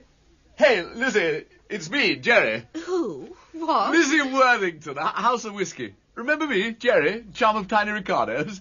150-gallon keg with my name on the label, all painted above board. Jerry? Westerby, newshound. You put the bite on me in the Constellation Bar. I wanted a spot of loving comfort, all I got was a keg of whiskey. Oh, of course. Jerry, darling. How could I possibly... What are you doing in Hong Kong? My God! Oh, usual beat, fire, pestilence, famine. How about you? Retired, I should think, with your sales methods. Well. How do you like Hong Kong, Lizzie? I adore it, Jerry. I simply adore it. Vientiane seems, centuries away. You know Rick died. I did hear. Are you going anywhere in particular this evening? Only to the club. It's hen night. I have a nice red car waiting. Say, mind if I ride in the back? Why not? Why not?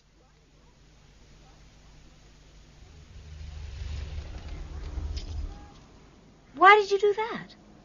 Why did you turn the engine off? Lizzie, I cannot tell a lie. I'm a viper in your nest. You are? How? Our chance reunion was not entire chance. My paper told me to run you to earth and ask you questions regarding your late chum, Ricardo. But Ricardo's dead. The comic is in possession of a hot tip that he's alive after all. But that's absolutely absurd. Oh, agreed. Totally. The consolation prize is 24 well-thumbed orchids and the best dinner in town. I want to cry. Forgive me. It's just, well, when you love a man and he dies, then one evening, out of the blue... Sure. I'm sorry. Why be sorry? If he's alive, that's a bonus. If he's dead, nothing's changed. We're on a pound to nothing. Rick always said he was indestructible. Well, where are you going to take me? You tell me the best. There's a new place that's very good. Oh, and when I get there, I must phone my hen party girlfriend, Jerry.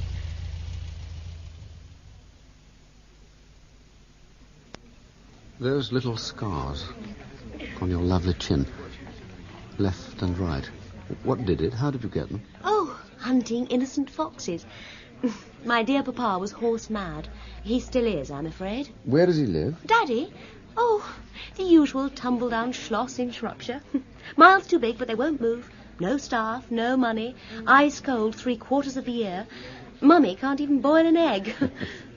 Isn't this place nice? Spot on. Did you get your hen party, friend? Of course. Go on about Rick. Well, Ricardo's crash. No one found a body. No one found wreckage. And there's talk he was doing an opium run. There's rumours he's been seen recently. Grown a beard. A girl in Bangkok claimed only last month that Ricardo was the father of her child, newborn, which would make it an 18-month pregnancy.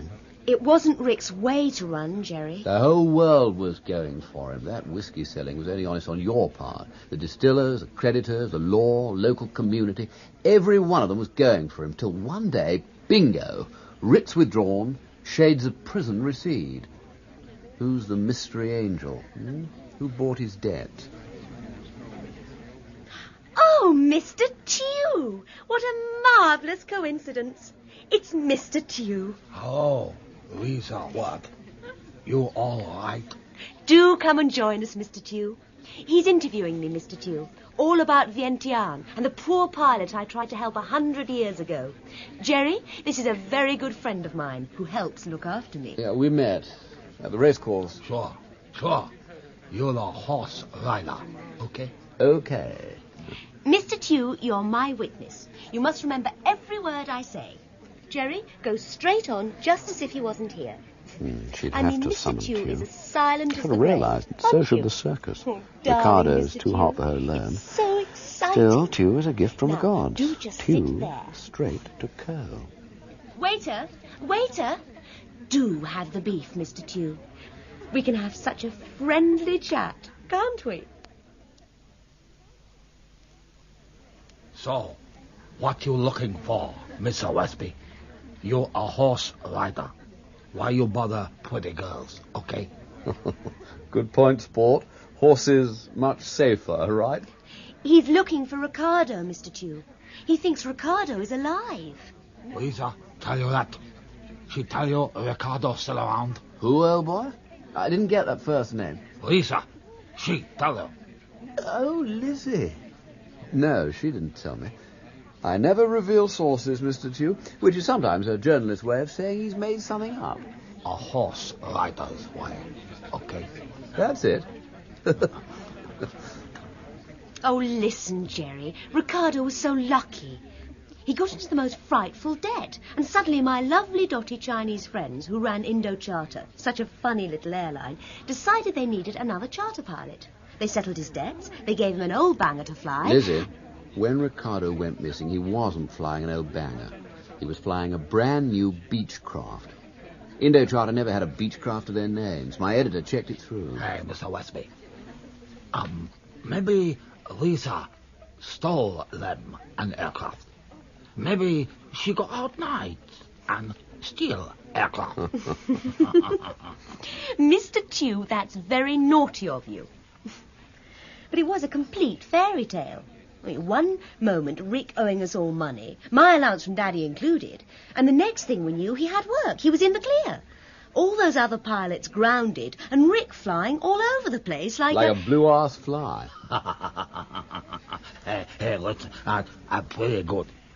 Blue-ass fly. I like that. Thank you, Sport.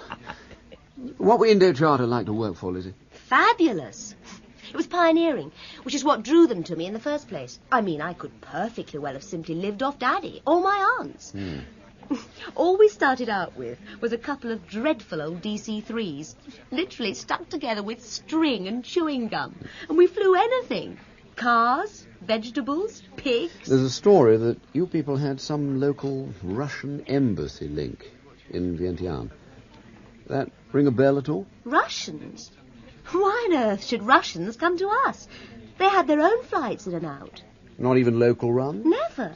Well, how could we? Besides, the Chinese simply loathe the Russians, don't they, Mr. Tew? Russian are pretty bad people, Mr. Westby.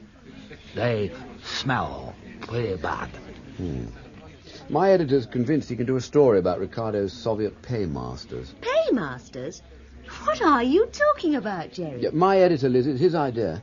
The man may be mad, but he's sure that Indo-Charter drew money from the local Russian embassy and piped it down to Hong Kong in US dollars. They're mad.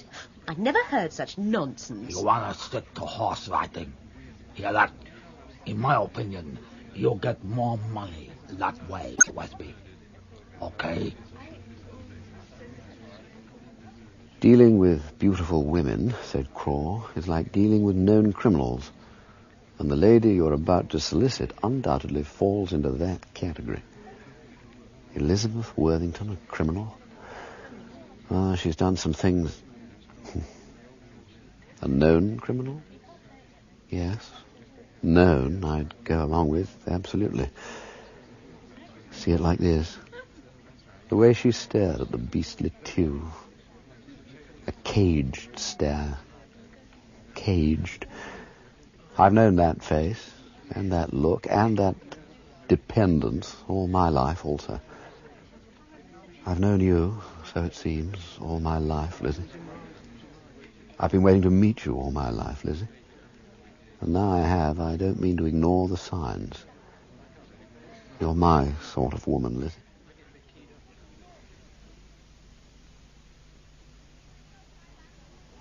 So, Monsignor Westby, Mr. Tew, whom God preserve, got the message.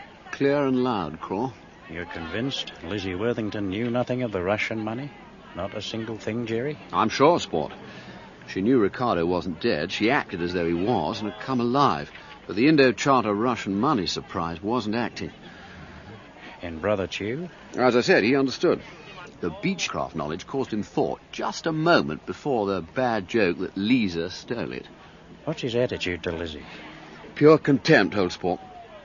He wouldn't walk a yard to help her. Probably blames her for knowing Ricardo. Sometimes she looks at him like a caged animal. She's in a trap, and she knows it.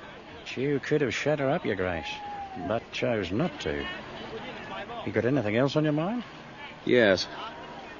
I walked past Star Heights last night around 11, coming from the press club. Yeah? There was a man sitting in a car parked in the mid-levels under a street lamp with a good view of Lizzie's windows above him, right? Sam Collins is his name, and I'd like to know, Sport, what the hell Sam Collins is doing in Hong Kong, let alone keeping surveillance on Lizzie's flat. Message from Craw, George. Schoolboy has spotted Sam Collins outside Star Heights, wants to know, and so on. Yes. I take it Craw has told him what we agreed, Peter. Oh, yes. But Collins is no longer with us, left under a cloud, all of the ploy we passed to him. Schoolboy, it appears, is not completely satisfied. That's rather worrying. Cable Craw to keep a close eye on Schoolboy. Very close. Right. Now, DeSalis and Connie are due any moment. They've traced Nelson Coe. Did you know? I heard rumours, George. He is alive. Oh, very much so. Come. Hello, darling. Hello. Ah, yes, Molly, you also good. Now sit down, everyone, please. Ah, how are you, Connie? This weather, George, darling, gives me hell. No one else, George? No, Peter, you can lock us in. Right. Yeah. There you are, Doc. Good. Floor is yours, DeSalis. Nelson Coe, also known as Ko Sheng Siu, and later as Yao Kai Sheng. But we shall call him Nelson. We know from the missionary Hibbert of Nelson's early years, which in Nelson's official biography is dismissed as exploitation at the hands of Western imperialists in childhood, when he was poisoned by religion. He left Shanghai in 1953, went to Leningrad and studied engineering and shipbuilding until 1956, where he came under the protection of Ivan Bretlev. Connie. Academician, Leningrad Faculty of Shipbuilding, latter-day talent spotter for Karla. 1957, returned to Shanghai. Doc, 56 to 57 a year? A tour of Soviet shipyards is the official explanation. Spirited off to Karla's training school, George, unofficially. 57. Was that before or after the Sino-Soviet split, Doc? Before.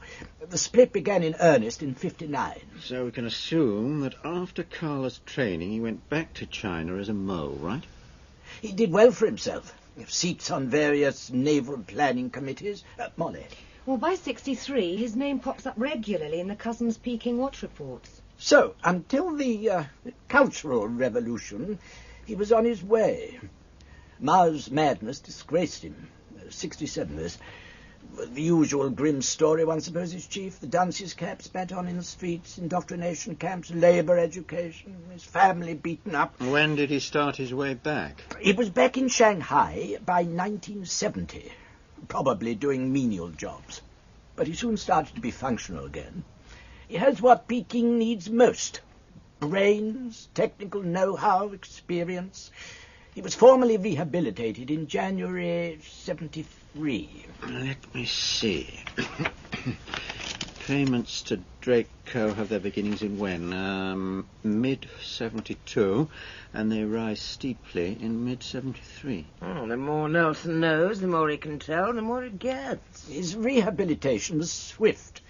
By June of 1973, he's acting in an unknown capacity with the Central Committee of the Chinese Communist Party. Holy smoke! That is not all. Molly. A report from the Cousins of strong reliability has him down as an advisor to the Munitions and Ordnance Board of the Ministry of Defence. We can regard this as one of the key positions in the whole of the Chinese administration. He would know things like the total capacity of their shipyards. He could tell us of their submarine potential. And there is more. Recently he's become a member of a body set up to coordinate the Chinese intelligence effort. Something we ourselves know absolutely nothing about. That's all, Smiley. Thank you, Doc. Nelson Coe is a prize worth having. And his motive, Doc, why should he still work for Karla? Oh, really, George, darling, he has to. Blackmail, an enormous reward, steak and carrot. But how do you see it, Doc? He's Chinese, he's pragmatic, he's Drake's brother. He knows very well his market value to the Russian service. $500,000 US? Oh, yes. He can't get out of China yet, but it is there against the day when he will. Drake tried to get him out once, but Ricardo failed him. Drake may have better luck next time. He may try Ricardo again. Yes, Peter, Schoolboy's next step must be Ricardo. Yes, George. Have the cousins run him to earth yet, Molly? Oh, they're almost sure he's still in Laos, near Vientiane. Thank you. Doc? I wanted to add, Chief, when the Cultural Revolution came, many people in Nelson's position believed Mao had gone mad. Nelson was always a Russian admirer. The humiliations he suffered under Mao made him conform outwardly, but inwardly he remained a bitter, vengeful man. I think this is likely. Do the Chinese mention Draco anywhere, Doc? In the latter biographies, a brother is said to have died in Shanghai in 1949, at the time of the communist takeover. Nelson is Karla's mole. He's sitting on a priceless crock of Chinese intelligence. Now, that alone we could do with. He's acting on Karla's orders, and the orders themselves are of inestimable value to us. They would show us precisely how much the Russians know about their Chinese enemy. We could take back bearings galore. Now, if Draco returns to his plans to get Nelson out of China, our mission is clear. Let us hope that by shaking Drake's tree, we force him to act. Thank you, everyone. George, this cable arrived from Crawl just as the meeting was beginning. I've only just read it. I think we... Thank you, Peter. Now, wait a moment, everyone, will you? The man Frost, the banker whom Schoolboy forced the information on the gold seam account from, has been found dead. A long death, it seems. Torture and mutilation. Death by strangulation. We've drawn them, dear. Yes, indeed. The response to shaking Coe's tree is more than we expected. Operationally, we've advanced the case. However, we have his ugly death on our shoulders. Trouble was, Frost had nothing to betray. It's the worst that can happen to anyone.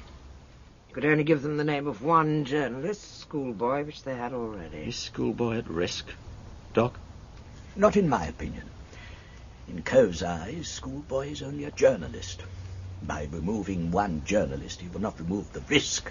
On the contrary, he will bring out the whole pack. Yes, you're probably right, but I'd like Schoolboy away from Hong Kong before much longer. Once he's away, perhaps Coe will relax a little. Yes, Connie? What about Sam Collins, George? Have you had thoughts? Sam is to stand by, do nothing until he has the green light. He knows that. He may not be needed. It all depends on how Coe jumps. Molly, will you please ask the cousins to step up their surveillance on both Coe and Tew? No street work, though. No frightening the game. No nonsense of that kind. Yes, Mr. Smiley. Well, thank you, everybody. Thank you. Peter, I need to draft a cable to Craw. Tell him to put Schoolboy on standby to go to Ricardo. Yes, George. I suppose Schoolboy has heard about Frost. Oh, yes. Let's hope he doesn't take things to heart too much.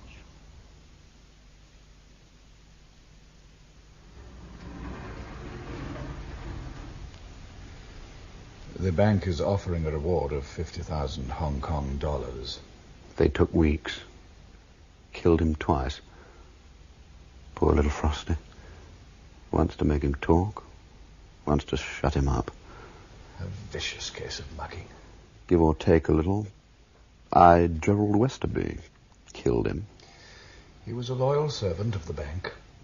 Sorry, Frosty. Sorry. But boy, oh boy, have we shaken the tree. When writing about this, I hope you will remember the reputation of the bank. Are you listening, Your Grace? The smell in my flat this evening. Tew's smell. foraging. The message is you're to gird your loins, ready to leave beautiful exotic Hong Kong. You going through the flat. Would they use me like Frosty was used? For the fun of it? Gerald, your grace, you will be required to take your pressman's ass to Laos. Visit one Ricardo, savvy. Leave Lizzie to the horrible Mr. Tew. Are you listening? They don't want you to finish up like that poor bugger Frost, for one thing. Leave Lizzie to Sam Bloody Collins, too. White slaver as well, so probably. Take care. You keep in. No late nights. Lizzie, who has soft, fine blonde hair on her spine. You're to discover Ricardo's plans, Monsignor, and shake the tree hard. Tell him about Brother Nelson Co. And they won't want you back in Hong Kong, You're to sport. ease thoughts of what is going on here, Jerry, from what you are pleased to call your mind. Orders. They won't want you anywhere but London. You can talk to Ricardo about Mrs. Worthington, and that is all you will do about Mrs. Worthington, Monsignor. Orders. If we live through things, Lizzie, where shall we meet? I pray and hope you have taken some of this in, your grace. Saul Enderby here, George. Look, old boy, now is the time, surely, when you should go to Martello and make a clean breast of things. Tell him about Nelson Co., ask him to take over the rest of the operation. You've no real resources, have you, George? And think of the good it'll do us in the years to come with our American friends.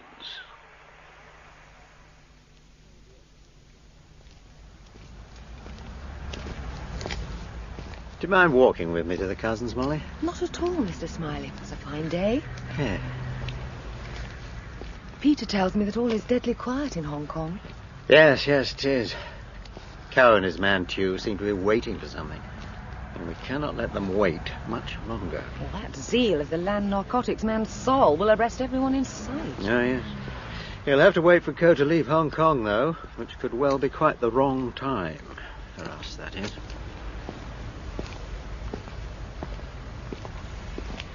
Mr. Martello will be bursting with Highland air, I suppose, after his weekend. Scotland? Weekend? What does he do there, do you know? Fishes. Sir Saul Enderby has a bit of water there, as they say. Ed says Martello supplies the plane, Enderby the fish. So they're friendly, are they? Oh, it has burgeoned recently, Mr. Smiley. Since Enderby remarried, so I'm told. Oh? Why is that? Does he want to get away from his new wife? She's an American, she. Rich Washington hostess. Knows Martello from some way back. I see. No wonder Enderby wishes me to tell Marty about Nelson Co. I don't think I have to, do you? Enderby's done it for me. I wouldn't be surprised. Tell me what you make of this, Doc. I'll do my best, Chief. Surveillance on Drake Co. On Saturday, he phoned a friend with whom he plays golf every Sunday morning. He cancelled the golf, pleading a pressing business engagement. At 5:30 on Sunday morning, 5:30, Doc, he went off in his Rolls-Royce to a seedy spirit temple off the Hollywood Road, where his fortune-teller operates, a venerable old Swatanese, so I'm told. Now, Doc, why does Co visit his fortune-teller at 6 on a Sunday morning? My dear Smiley, a man of Co's eminence would always insist on being the first client in a fortune-teller's day. I see. You mean... Because the fortune-teller's mind is clear, and the intimations of the spirits can be received better by a clear, fresh mind. We shall never know the questions Co put. The directional mic only picked up the fortune-teller's chicken. Such an early visit suggests a matter of importance. When the spirits point to the best time for action, for instance. Days or weeks ahead, Smiley.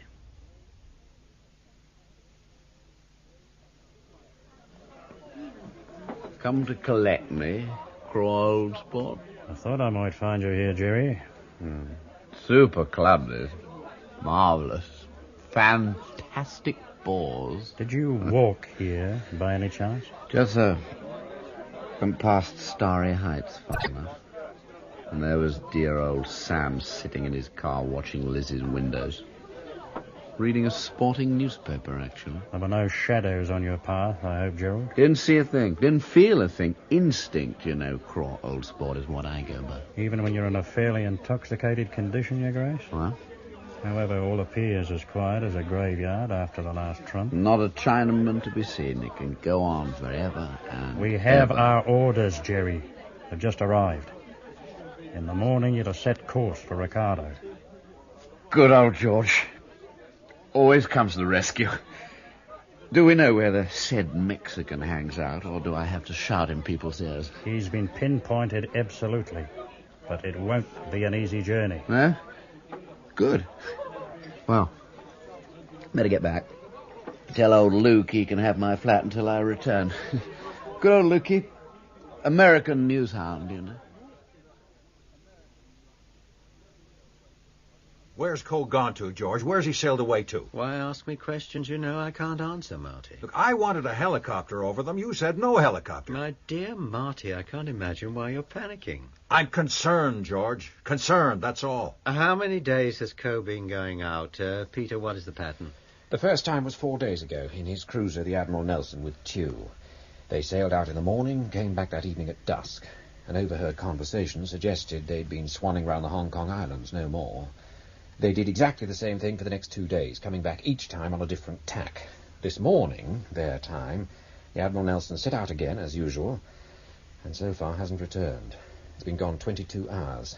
It's now 07 hours Hong Kong time. Thank you, Peter. There's no reason why the Admiral Nelson should not remain at sea for a number of days. She is an ocean-going cruiser, after all. Probably been picked up by the Chinese Navy. Gwilym? Yes, that's all? Yes, sir. He's here, of course. George, it's Enderby, doing his nut. Smiley here? No, not yet. Schoolboy only left 3 days ago. He's hardly had time to reach Ricardo yet, you know.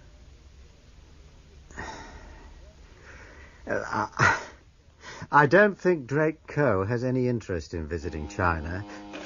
Excuse me, Saul. Something's coming through from Hong Kong now. Excuse me. When? Oh, thank God. I'll tell them. The Admiral Nelson has just docked in the main harbour. Is Coe on her? They didn't call until Coe had been seen. He's disembarked with his Lisa and Tew. I wonder where they've been. Well, Marty, Schoolboy should reach Ricardo by tomorrow, all being well.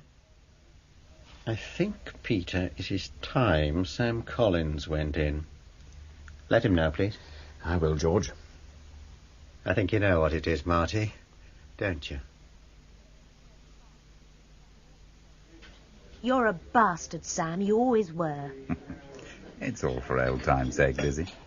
Happy days in Vientiane. I'll not betray Drake, Sam. Never. He's kept faith by me. Nobody's asking you to, Lizzie. That'll be the last thing. Drake's a big fish. Friend of the governor, OBE, much respected. No one's going to touch Drake, Lizzie. Mr. Tew is another matter. He's the manager. Drugs? That's it. Same as you once smuggled for Ricardo. Only on a much larger scale. And for you, you bastard. I'm not forgetting, dear girl. Drake has had my police record destroyed, so you Be can't... your age, Lizzie. We could run you up another one tomorrow. Make it more adventurous. Put it alongside Tew's form. Where would you be then? I used to respect you in Vientiane, and now you blackmail me. I'm a loser, you know, Sam.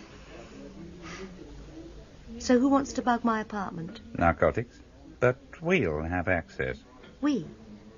The service, do you mean? We are interested in Tew also. All those trips he takes to the Chinese mainland, for instance.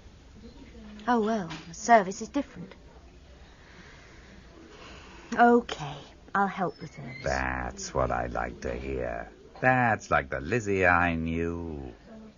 We think something, or somebody, important is coming in from Red China soon by sea. The Admiral Nelson has been out touring the out islands these last days. No little bird told us what the captain was looking for. Drake's the captain, Sam. And anyway, he has his favourite island. We won't touch Drake's Scout's honour. What island, Lizzie? Po Toi. It's where he landed in 1951. Drake goes there now and again, just to look at where he came ashore. A particular spot? A piece of beach. Of course, Po Toi has a festival about now each year. Drake always goes to that. Let's have another, shall we, for old time's sake? Years since I saw you. 2 more, same as before. If Drake or that Tew ever knew I'd talk to you, they'd crucify me. I mean, crucify. You'd better not breathe a word, Lizzie. We shan't. Do you know Jerry Westerby, Sam? The press fan? Yes, just about. Why? I wondered where he got to. I rather liked him, even if he did give me a bad time. He knew all about Ricardo, you know. Said he was still alive, and all in front of Tew. He's left Hong Kong, so I was told. His papers sent him to cover some war or another. And what happens to news hounds?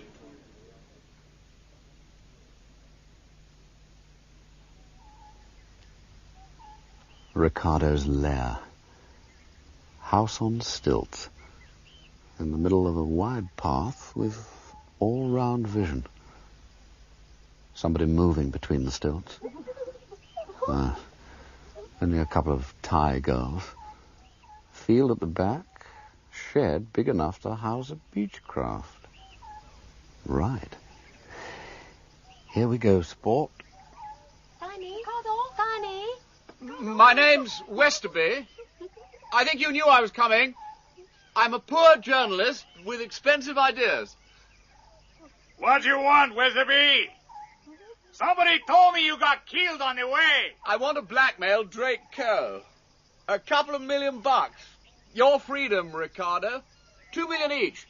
With my brains and your information and Lizzie Worthington's figure, a dead cert. Come up, Westerby. Past the girls.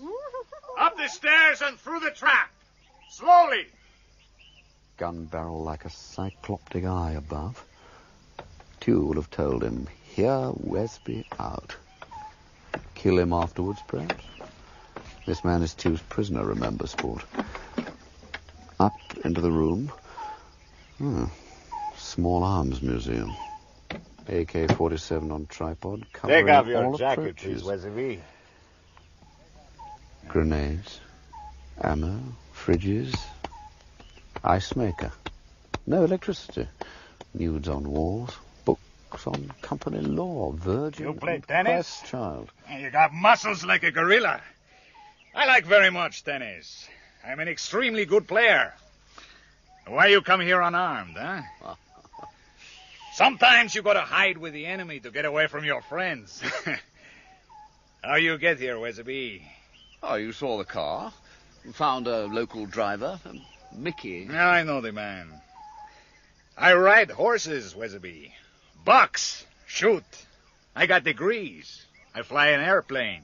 I know a lot of things in life. I am very intelligent. But owing to unforeseen circumstances, I live in the jungle like a monkey. That what you call a paranoid, Westerby? Somebody who think everybody is enemy?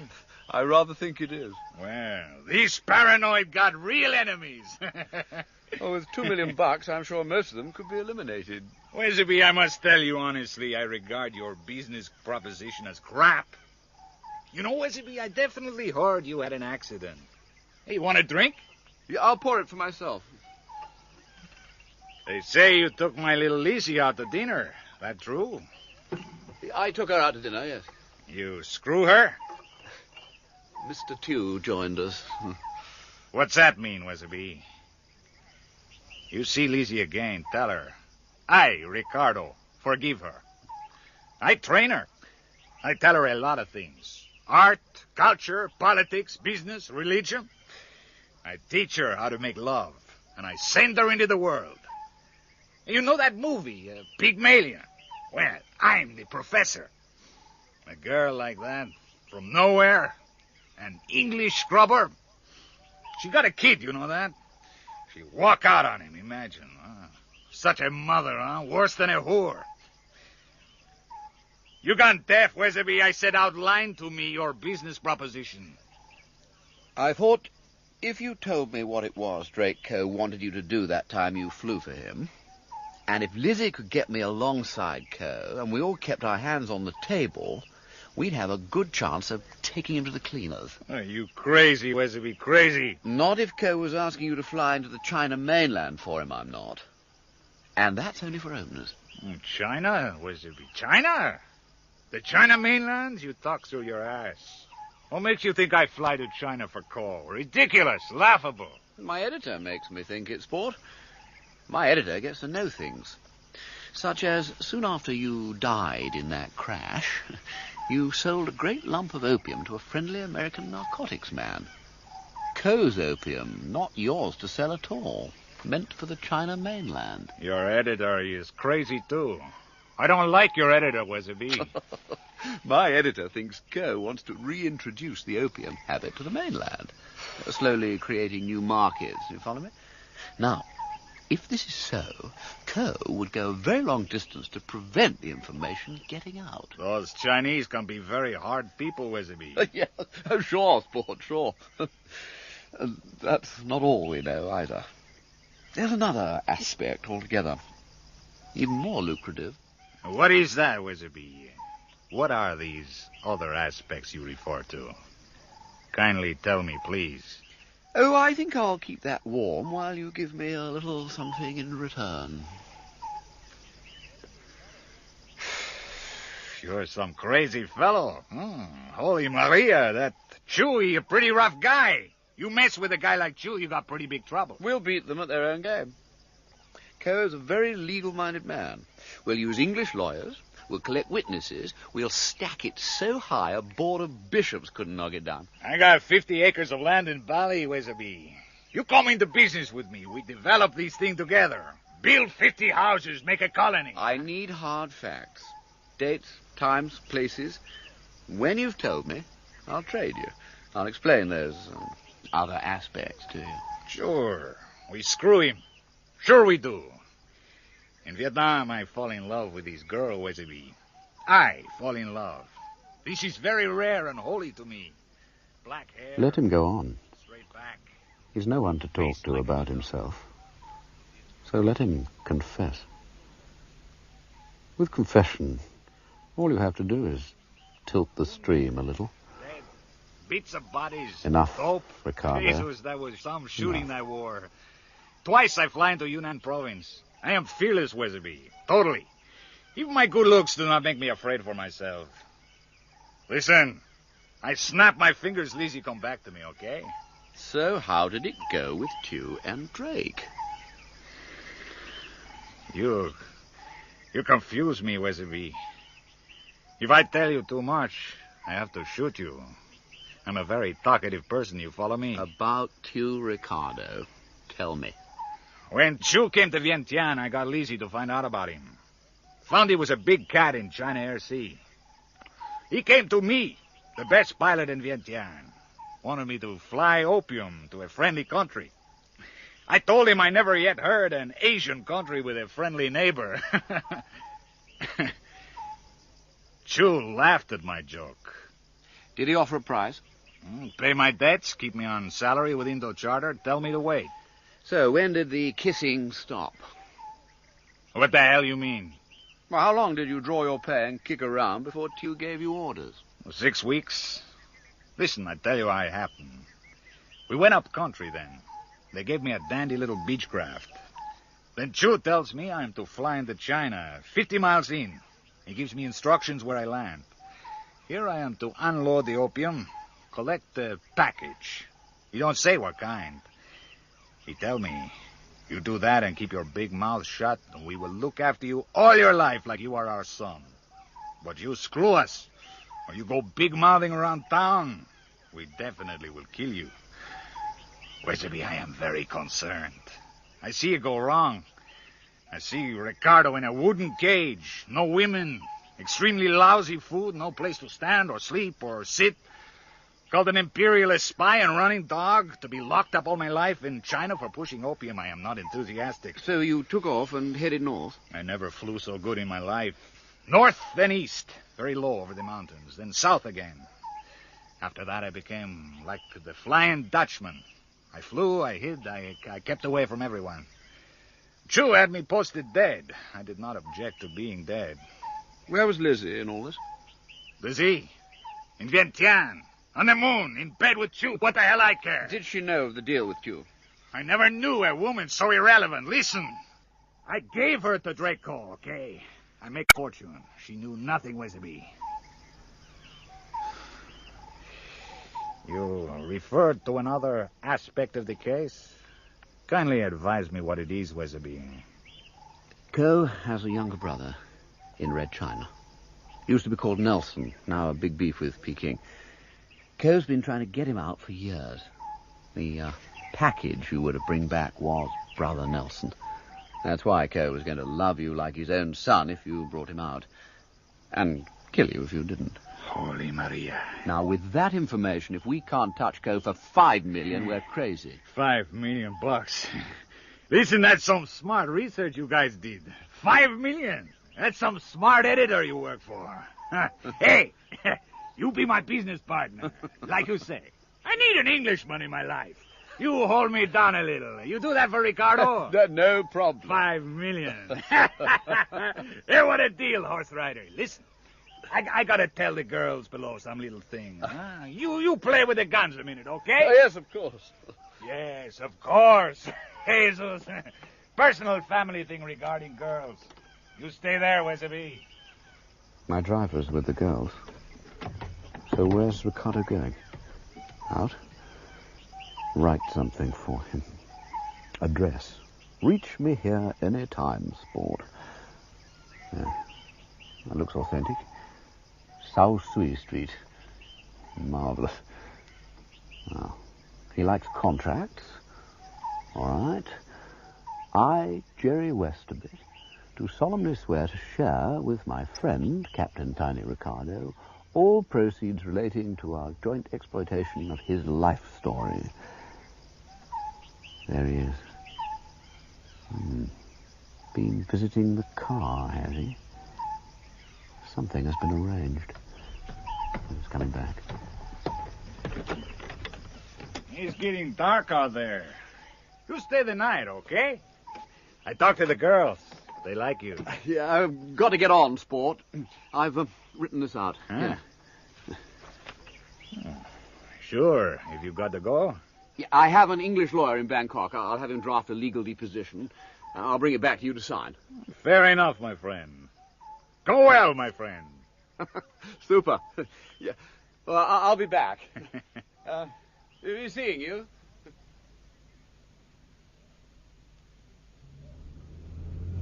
Fine man. Those girls say he's some pretty fine lover. I checked the oil, checked the engine. No plastic. What you say? Plastic? Cargo, quick. Mickey, is the petrol gauge accurate? Accurate? Ah, sure, read right. When we arrived near the house at the village, you had half full gas. Okay. You still have half full gas. You put any gas in, you fill car. No. Stop the car. Get out, fast. No. We run. Into the scrub, down. Okay. Head down, Mickey, down.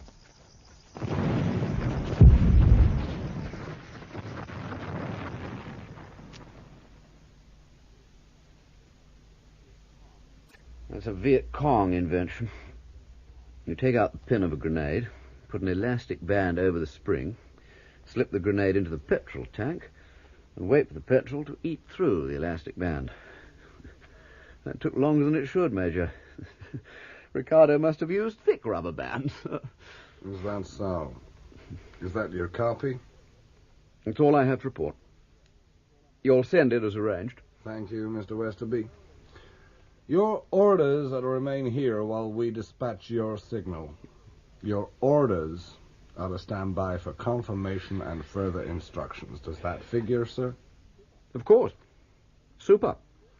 Heard the glad news by any chance? What news is that, sport?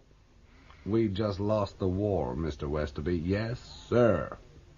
Last of the brave just gotten themselves scraped off the roof of the Saigon embassy by chopper like a bunch of rookies caught with their pants down in a whorehouse. I'll go send your letter home to Mommy. How is the Queen, by the way?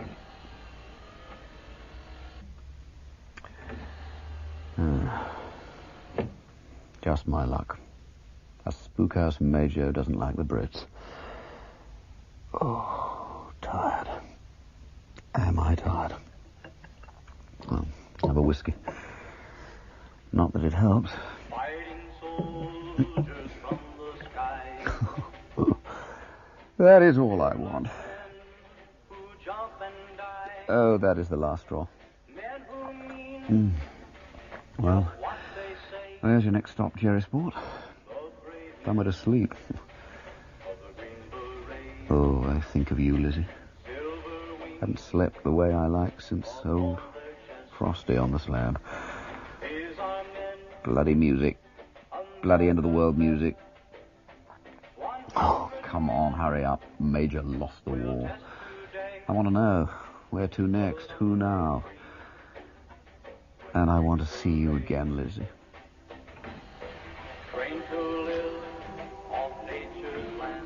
That music driving you mad? Just about. You'd rather have Land of Hope and Glory. Okay. Plane leaves for Bangkok, 1-100. Read the signal, Mr. Westerby. I have. The cousins will fly you to Bangkok. From Bangkok, you will proceed immediately to London, England. You will on no account return to Hong Kong. Mission accomplished. London, England, by flight of your choosing. You will on no account return to Hong Kong. I think our meeting went very well. All things considering, Peter. I suppose so, George. Suppose so. You have some reservations? Not reservations so much, George, as observations. Such as? When you told Martello about Nelson Coe, the great surprise, Martello overdid it, and his team the opposite. They knew, George. They already knew. Do you think so? It is likely. You're probably right. However, the operation is ours to run. If we catch Nelson, he is ours, not Martello's. But, George, Enderby, Lacan even, they want to give the whole operation over to the cousins. I know you've stopped them, but why are they trying to shop us? You think they are? Obviously you do. I imagine they have some political contrivance in mind. Now, we leave for Hong Kong this evening. Have we heard anything more of Drake Coe? No, George. He's still silent, not moving. We have heard, though, that Tew has returned from the China mainland and is with Coe. We should be staying in Martello's bunkhouse in Hong Kong, did I tell you? Yes, you did. Do you think the news of Schoolboy's meeting with Ricardo has reached Drake Coe? I'm sure it has. Ricardo has good relations, so it seems, with the Thai army in his vicinity. He'd use their facilities. Schoolboy did a very good job. A difficult assignment, carried out with unswerving loyalty. Where is he now? On his way here. London. At least, that's what he should be doing. Of course, he has to make his own way. Fly out from Bangkok.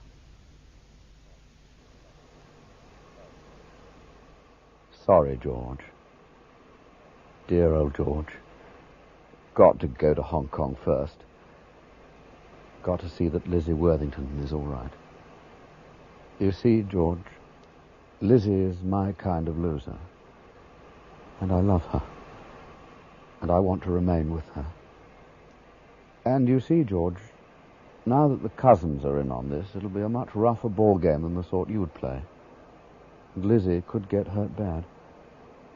I can't leave her to cope alone, can I, George? She's got that bastard Sam Collins on her back, I know that. And he'll wave the service's Union Jack at her. And she'll respond by offering her all to Queen and country. Now, I think I read her right, George. I don't know what you have in store for Drake Coe, George. But whatever it is, I reckon Lizzie is likely to find herself suffering. And without friends.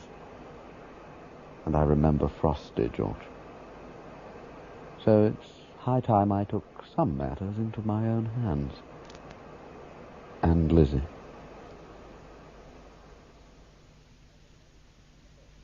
No one knows we're even in the building, George. Yes, indeed, Marty. Murphy here is the invisible man. Sir, the map we have in front of us shows... Cool it a moment, Murphy, will you? Let Mr. Smiley and Mr. Gwillem find their feet. I'm all right, thank you, Marty. I mean, this is a bunker. Below ground, no windows, out of the world, like all bunkers. Only superficially, Peter. In fact, we're in direct communication with all our Hong Kong operators. The guys on the street, the guys in the apartment next to Lizzie Worthington's, the whole schmear. Although George seems to have a source all his own. Just odds and ends, Marty, laid out long ago. Sure. I'll believe you, George. Okay, Murphy, lay it on the line. Sir, The Chinese junk fleet left Swatow on the night of Friday, April 25th. They've sailed south and then southwest to the fishing beds marked A, B, C, and D on the chart, south of Hong Kong. Thank you, Murphy. And we can assume it is the intention of the junk containing Nelson Cove to hit Hong Kong waters on the night of May 4, the moon then being in its last quarter. Murphy?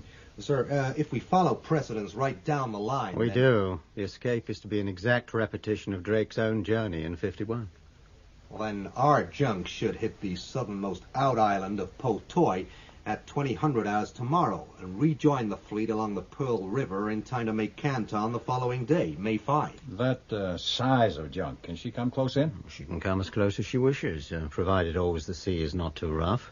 So what does Nelson do, George, to lose his fleet? He'll hang back. The fleets like to move in column astern. Nelson will tell his skipper to take the rear position. I guess you know, George. Murphy, what identifications are used by these fleets? Well, very little is known in that area, sir. Out at sea, they show no lights at all, mostly for fear of pirates. I expect Nelson's junk to carry 3 lights, 2 green lights vertically on the sternmast, and 1 red light to starboard. How the devil do you do that, George? Ah, well, Peter. Now, Po Toi Island, the one which gives the group their name, is of volcanic rock, 790 feet high, with a shrinking population of about 200. Their festival is tomorrow night. Well, this festival of Tin Hau, sir, is concentrated in the one main harbor right here on the southwest point. Mr. Smiley's informed prediction has the co-landing operation taking place here in a small cove on the east side of the island. Okay, that side of the island has no population, and at festival time, even the odd traveller is unlikely. Where? At his old flat. All right, hold everything, I'll tell him. George, that field man of yours, Westerby, he's not done what he should. He's here in Hong Kong. Tell them to watch for the girl, Lizzie Worthington. He'll try to contact her. He's been to his flat. He got a surprise. The guy he led it to, an American reporter, was murdered in it. Our agents just found him. Westerby left fast. He'll try for the girl. Lizzie. Me. Jerry, remember? Jerry, how did you... Find you. Long story. I'll tell you some other time. Let's take a taxi. But my car's I know. Spot you a mile off in that. Here's a cab. Where are we going? I'll tell you when we get there. In you go. Oh. A bordello. This is where they said I'd end up. The last place to look for us. You put a gun in my back, didn't you? I thought you took it very well. Hadn't got much choice, had I? What's going on? I get abducted to a very smart and secluded bordello. Taken to the best bedroom. Look at that bed. And you sit and look as if you've seen... I don't know. Something awful. I let my flat to an American pal while I was away, called Luke. Came back to find him dead in it. Head in pieces. It should have been me, Lizzie. He'd been dead for weeks.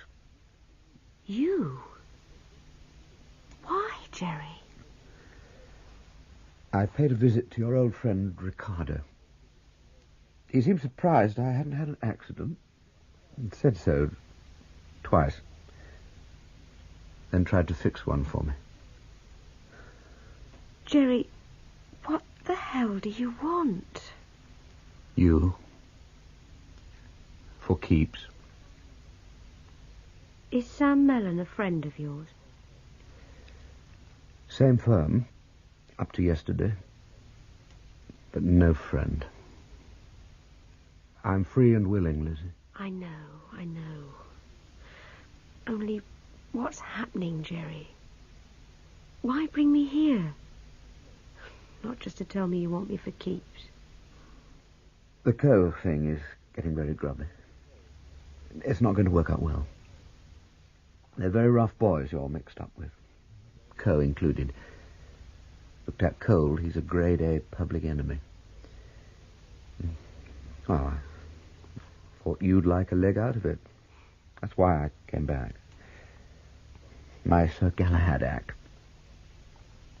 It's just that I don't quite know what's gathering round you. Melon, all that. And I've seen 2 men who died nastily. So, maybe we should unbutton it together and see what's there. I'm frightened, Jerry. Hmm. I don't know what's happened to Drake. He's not been in touch? No. He always phones me.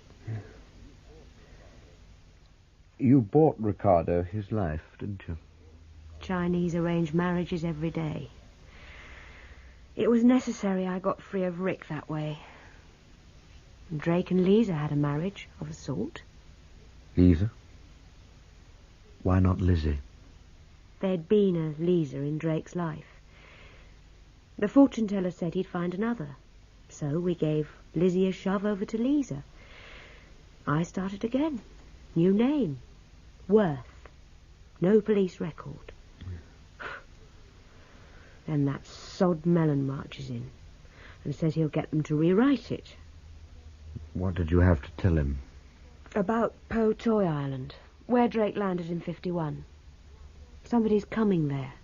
Landing where Drake landed. Tomorrow night. And tomorrow's the festival. Do you know Drake has a brother, Nelson? Yes.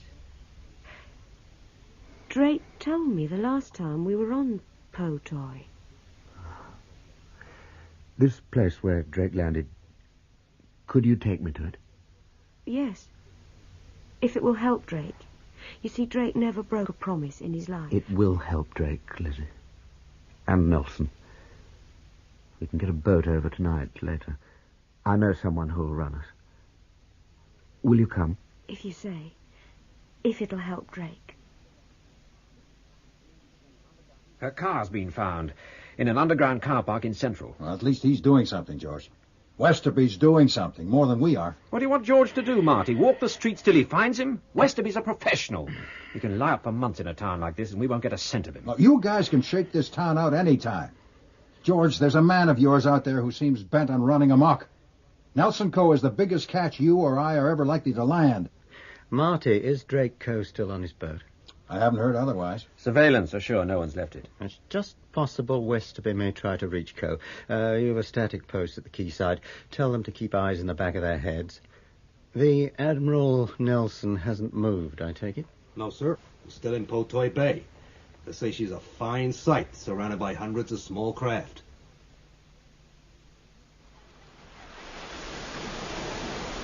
There's the Admiral Nelson, Jerry. Super. Any sign of Kerr? No. He's probably having a kip after lunch. It's hot enough. Is this really the way he brought you, Lizzie? I told you. It's just up and up and up and up and bingo. What do you think I am, a bloody nitwit? I didn't say a thing. Come on. Up and up and up and up.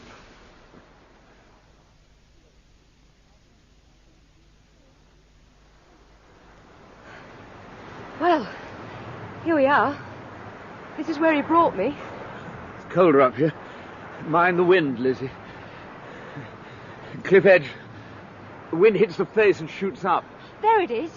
That sort of inlet. He landed down there. That brown rock on that beach. Yes. There's a narrow little path down. On your right. Got it. Come back a bit. Now listen. It's his brother Nelson. Drake's bringing him out of China tonight by sea. That must be it. The trouble is, other people would like a chat with Nelson. And that's where Sam Collins' Melon comes in. Now, I think you should get the hell out of here. Drake's not going to want you around, that's for sure. Is he going to want you? Well, not at first. Lizzie, go back to the harbour. Catch a lift. There's plenty of boats. If you say. Jerry, tell him I kept faith. I stuck to the deal. I'll see you at the hotel tomorrow morning. Tell him I stuck to the deal. Go now, Lizzie. See you tomorrow. And tell him they made it impossible.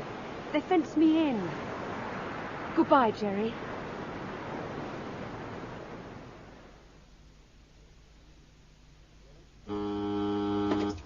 Gwillem? Yes? Aberdeen? Sir. When? Navy intelligence has the junk fleet making 10 minutes. 6 knots and slap on course. They found the girl. What did she say? Yes? I see. Right. We'll come back to you. Thank you. She's with the Chief of Police. They picked her up at Aberdeen Harbour as she landed. She'd cadged a lift back from Potoy. So what's the story? Where's Westerby? Apparently, she said they'd had a row and left by different boats. The Chief says give him another hour with her. And where's Drake Coe, Peter? The Admiral Nelson hasn't sailed. Still in Potoy Harbour. Well, she told Westerby what she told Collins, then he stayed on the island. With what in mind? George, for what purpose is that man remaining on that island? He's waiting. For what?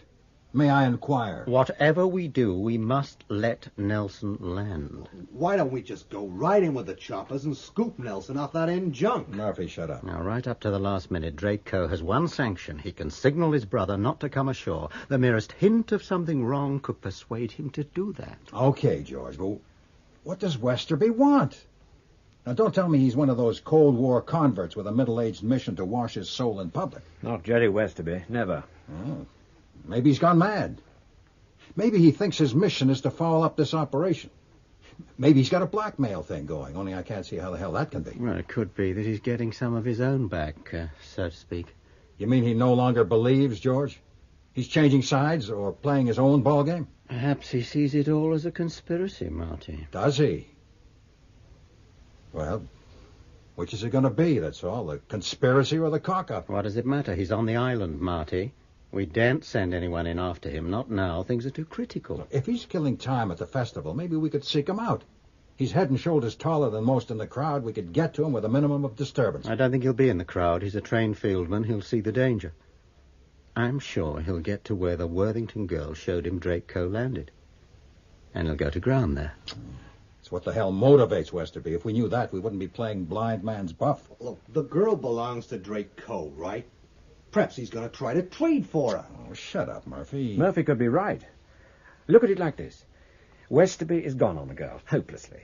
He likes women, does Jerry, but he's a bad chooser. She's his sort. He gets to Coe before Nelson lands, tells him the bad news, asks for Lizzie. George? Oh, yes, it's quite possible. Yes. I wonder if he's thought of the aftermath of the betrayal. I doubt it. Murphy, I apologize. Thank you, sir. So, we must assume Westerby will intercept Coe just before or as his brother's coming ashore. Right, George? It's as good an assumption as any. Okay. That means Drake can signal Nelson not to land. Which means the whole of last month's work, the whole expensive, gut-busting caboose is null and void. We are out of business, probably for good. All of us. We blew it. We let one lovesick, crazy, aristocratic fieldman blow the hooter on us. George, I don't know about you, but I reckon no administration except the U.S. mail will ever employ me again. And if Nelson does land and can't get back to his junk, then Drake hides him on Potoy, doesn't put him on his launch, so that when we stop it and search it... I think the landing party had better be alerted. It's our only chance. Put the contingency plan in operation? Yes, at once. Murphy, give the signal. Sir. Which of you guys are coming, George? Well, Sam Collins is already with you, and Air Red. Peter is joining you. Mm-hmm. Well, that's it. Will it be dark on that island now? Let me see. No, dusk. But it's dark in 15 minutes.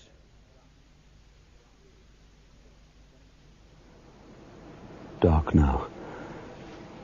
Full moon, not yet clear. Listen. Drake won't bring his large cruiser to this bit of coast, I'm sure. Too damn risky. Lee shore to break up on. She draws too much water. But Nelson has to come to this beach. So Drake gets here by sampan. Or rubber dinghy. Listen. Nothing. Better get down to the beach now, Gerald Sport.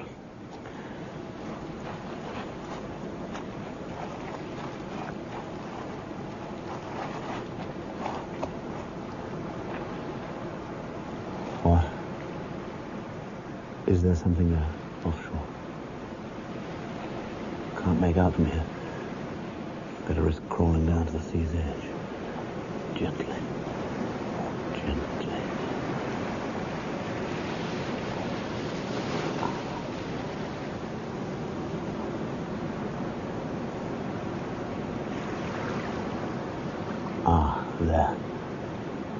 sampan at anchor. Near enough to walk off. Here they come. 这里的接援是补装，在哪？ Welcome ashore, Draco. Lizzie's lover, Nelson's brother. And welcome, Mr. Tew, killer. Tonight, I'll have you. Here they come. 那可以航道快速方便，好玩好钱，真好钱，听一听。 A cozy fag to help them relax. Good. Don't bloody breathe even. Now to get Mr. Tew. A distraction of attention technique. Their backs to me, 6 paces away. Handful of pebbles against the cliff face, and he'll come running. Hello, Tew.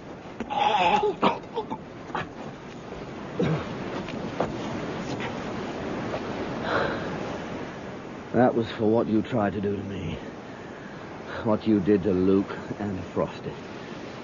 What you'd like to have done to Lizzie. And I'll have the gun. Oh, you'll live. But you'll never be so sure of yourself again. Tell Mr. Westerby, the English youth man. The same, sport. You're a very political man, Mr. Westerby. What do you want here? Come up here, Mr. Kerr. I want to talk. Mr. Ricardo tells my people it is your aim to blackmail me. Is money your aim, Mr. Westerby? Message from your girl. She says she keeps faith. She's on your side. I don't have a side, Mr. Westerby. I'm an army of one. What do you want? My people tell me you are some kind of hero.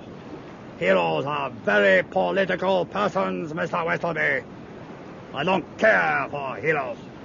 I came to warn you. They want Nelson. They know about him. You mustn't take him back to Hong Kong. They know he's arriving tonight. They've got plans that will last him the rest of his life. And you as well. What do you want, Mr. Westerby? A deal? Nobody wants a deal. They want a commodity. The deal obtains for them the commodity. Tell me, please, what do you want? You bought yourself Lisa with Ricardo's life. I thought I might buy her back with Nelson's freedom. I want her for myself. I'll speak to my people for you. I know what they want. And my people will settle. A political settlement, Mr. Westerby. With your people? I have made many political settlements with them. They are not to be trusted, Mr. Westerby. Look, your brother's right behind you, Mr. Kerr. The fleet? In the path of the moon. One junk is your brother's. The lamp, connected. You hold the lamp. Give me the leads. Got it. Now it should work. It works, Mr. Westerby. Wait, you're signaling too soon. 10, 11, 12 junks. Let me see, Mr. Kerr. Now, which one? The last junk. Got it. Signal? One red, one green. Right. Red. Green. Ah, there's a reply. Super. Now, can he fix on that? Sure, he will fix on that. Then leave it alone. Don't do any more. Will his junk carry lights? 2 green on the mast, 1 red to starboard. Will it come on shore? No, only to the headland. Our sampan will collect him from the junk, bring him here. Super. Listen. Huh? Nothing. How we wait, Mr. Kerr. Mr. Westerby, I am advising you sincerely. If you are playing a trick on me for my brother Nelson, your Christian Baptist hell will be a most comfortable place by comparison with what my people do to you. But if you help me, I give you everything. That is my contract. And I never broke a contract in my life. This is no trick, Mr. Kerr. Can you see the junk still? Look through the eyepiece. No. Oh, yes. One, alone. Here, take a look. Marvelous. There she is. 2 green, 1 red. In she comes. There. There's the sample. That's the Westerby. See? Yes, they're beside the junk. Listen. No, it's all quiet. Thought it was an engine. Patrol boat. No. Is in the sample. Nelson. My brother. There. Here he comes. Bring him back here, Mr. Coe. Nelson. Short as Drake is tall. Mr. Coe, don't stand there all night.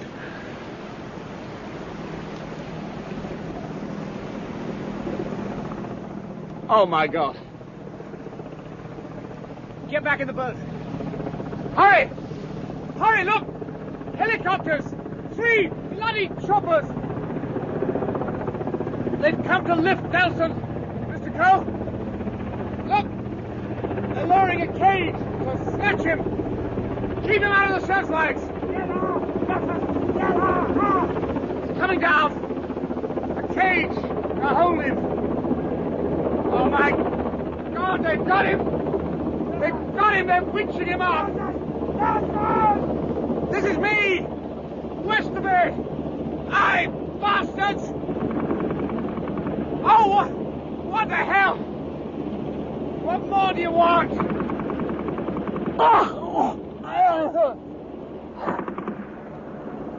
Tell them.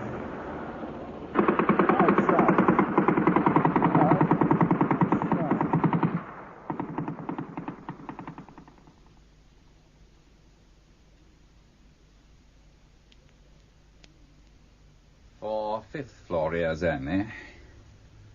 Jerry Westerby is dead. Many of you here knew him better than I did, and I don't think he liked me all that much. I admired him. He was a great field man, a professional to his fingertips, but a professional who had flair and a never-ending flow of enthusiasm. He died a noble death, and he died as Operation Dolphin came to its triumphant conclusion. A triumph which owed a great deal to Jerry's heroic part in it. We shall mourn him as a member of the circus, and as a friend, and as the sort of person rarely met with. The sort we shall not forget. Thank you. For those of you who don't know me, my name is Saul Enderby. I would like to congratulate you all upon the triumphant, as Sam Collins so rightly said, triumphant conclusion of Operation Dolphin. You may like to know that the final object of the exercise, Comrade Nelson Coe, is in safe hands in America. And darling George, is he in safe hands too? George Smiley is having a rest, Miss Sachs. Not surprisingly, he's suffering from some strain. Smiley was under strain all the time. Has he been put out to grass? Go and see him yourself, Peter. He's at home in Chelsea. At present, I shall be in his chair, with Sam, as you know, as head of operations. So, Sir S. Enderby said go and see you, George. So I have. Only I brought Molly along for moral, or is it immoral, support. We haven't interrupted you. Good gracious, no. Just writing a letter to Anne. Is she well? Oh, very well, thank you. She's in Wiltshire for the present. And you, George? Are you well? Oh, very, thank you. The 5th floor was told of Westerby's death by Sam Collins, who made quite a moving speech. Did you know Sam was being made head of ops, George? They did consult me, Peter, Enderby and Lakin, that is, on the grounds that Sam is a hustler, which it seems is what is required at present. It's probably a good appointment. All part of a conspiracy, of course. Conspiracy, Peter? which you knew about. Peter, you promised not to run hares. George doesn't mind, I'm sure. Do you realise, Molly Meakin, that Nelson was snatched not only under Coe's nose, but ours?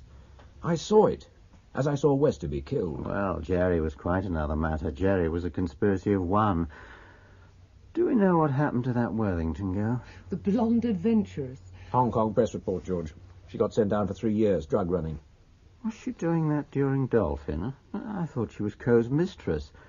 Did he use her in such a manner? No, the drug running was a few years earlier, from Vientiane. Yes, she was very much Jerry's sort of woman. What does that mean, please? Unsuccessful. The sort who'll be found out and misused. Misused is the right word. She ran drugs for one melon from Vientiane. Also for Ricardo, remember?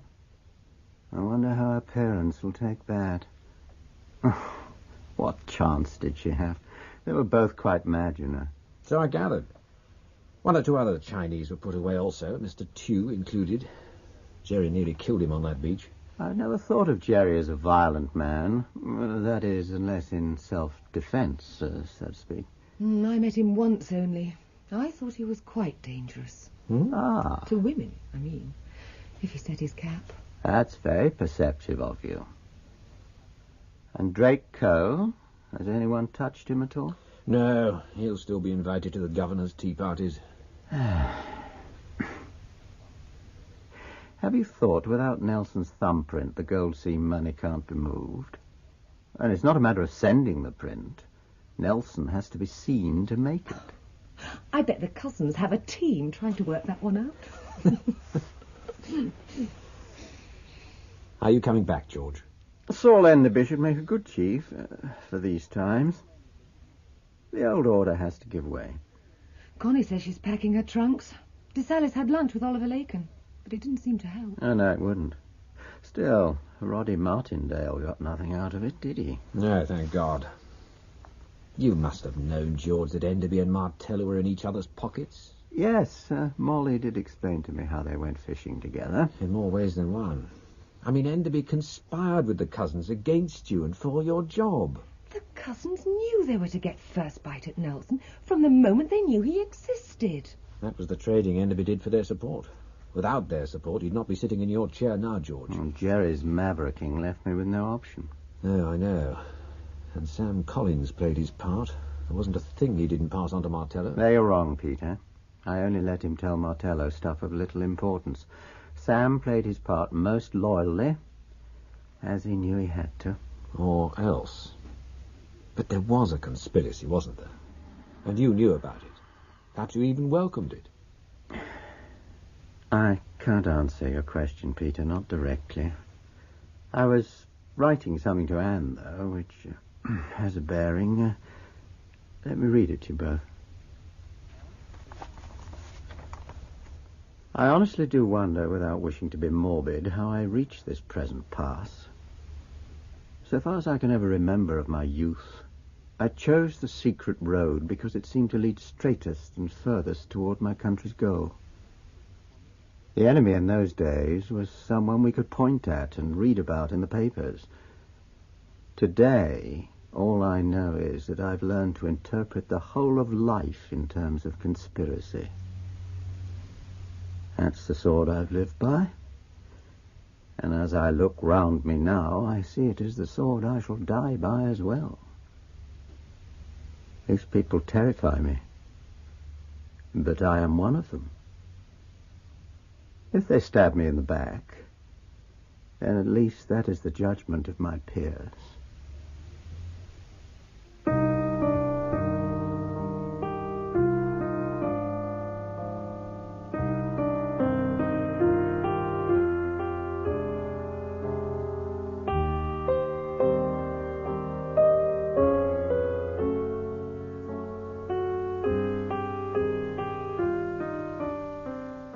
In The Honourable Schoolboy by John le Carré, dramatised for radio by Frederick Bradnam, Jerry Westerby was played by Martin Jarvis and George Smiley by Peter Vaughan. Lizzie Worthington, Natasha Pine, Peter Gwillim, John Rowe, Connie Sachs, Mary Wimbush, Dr. Salis, Cyril Shaps, Tiny Ricardo, Peter Marinko, Martello, Paul Maxwell, Craw and Drake Coe, Henry Stamper, Mr. Tew, Roger Hume, Molly Meakin, Heather Barrett, Murphy, Terry Malloy, the American Major, David Van, Sam Collins, Alexander John, and Saul Enderby, Ronald Baddeley.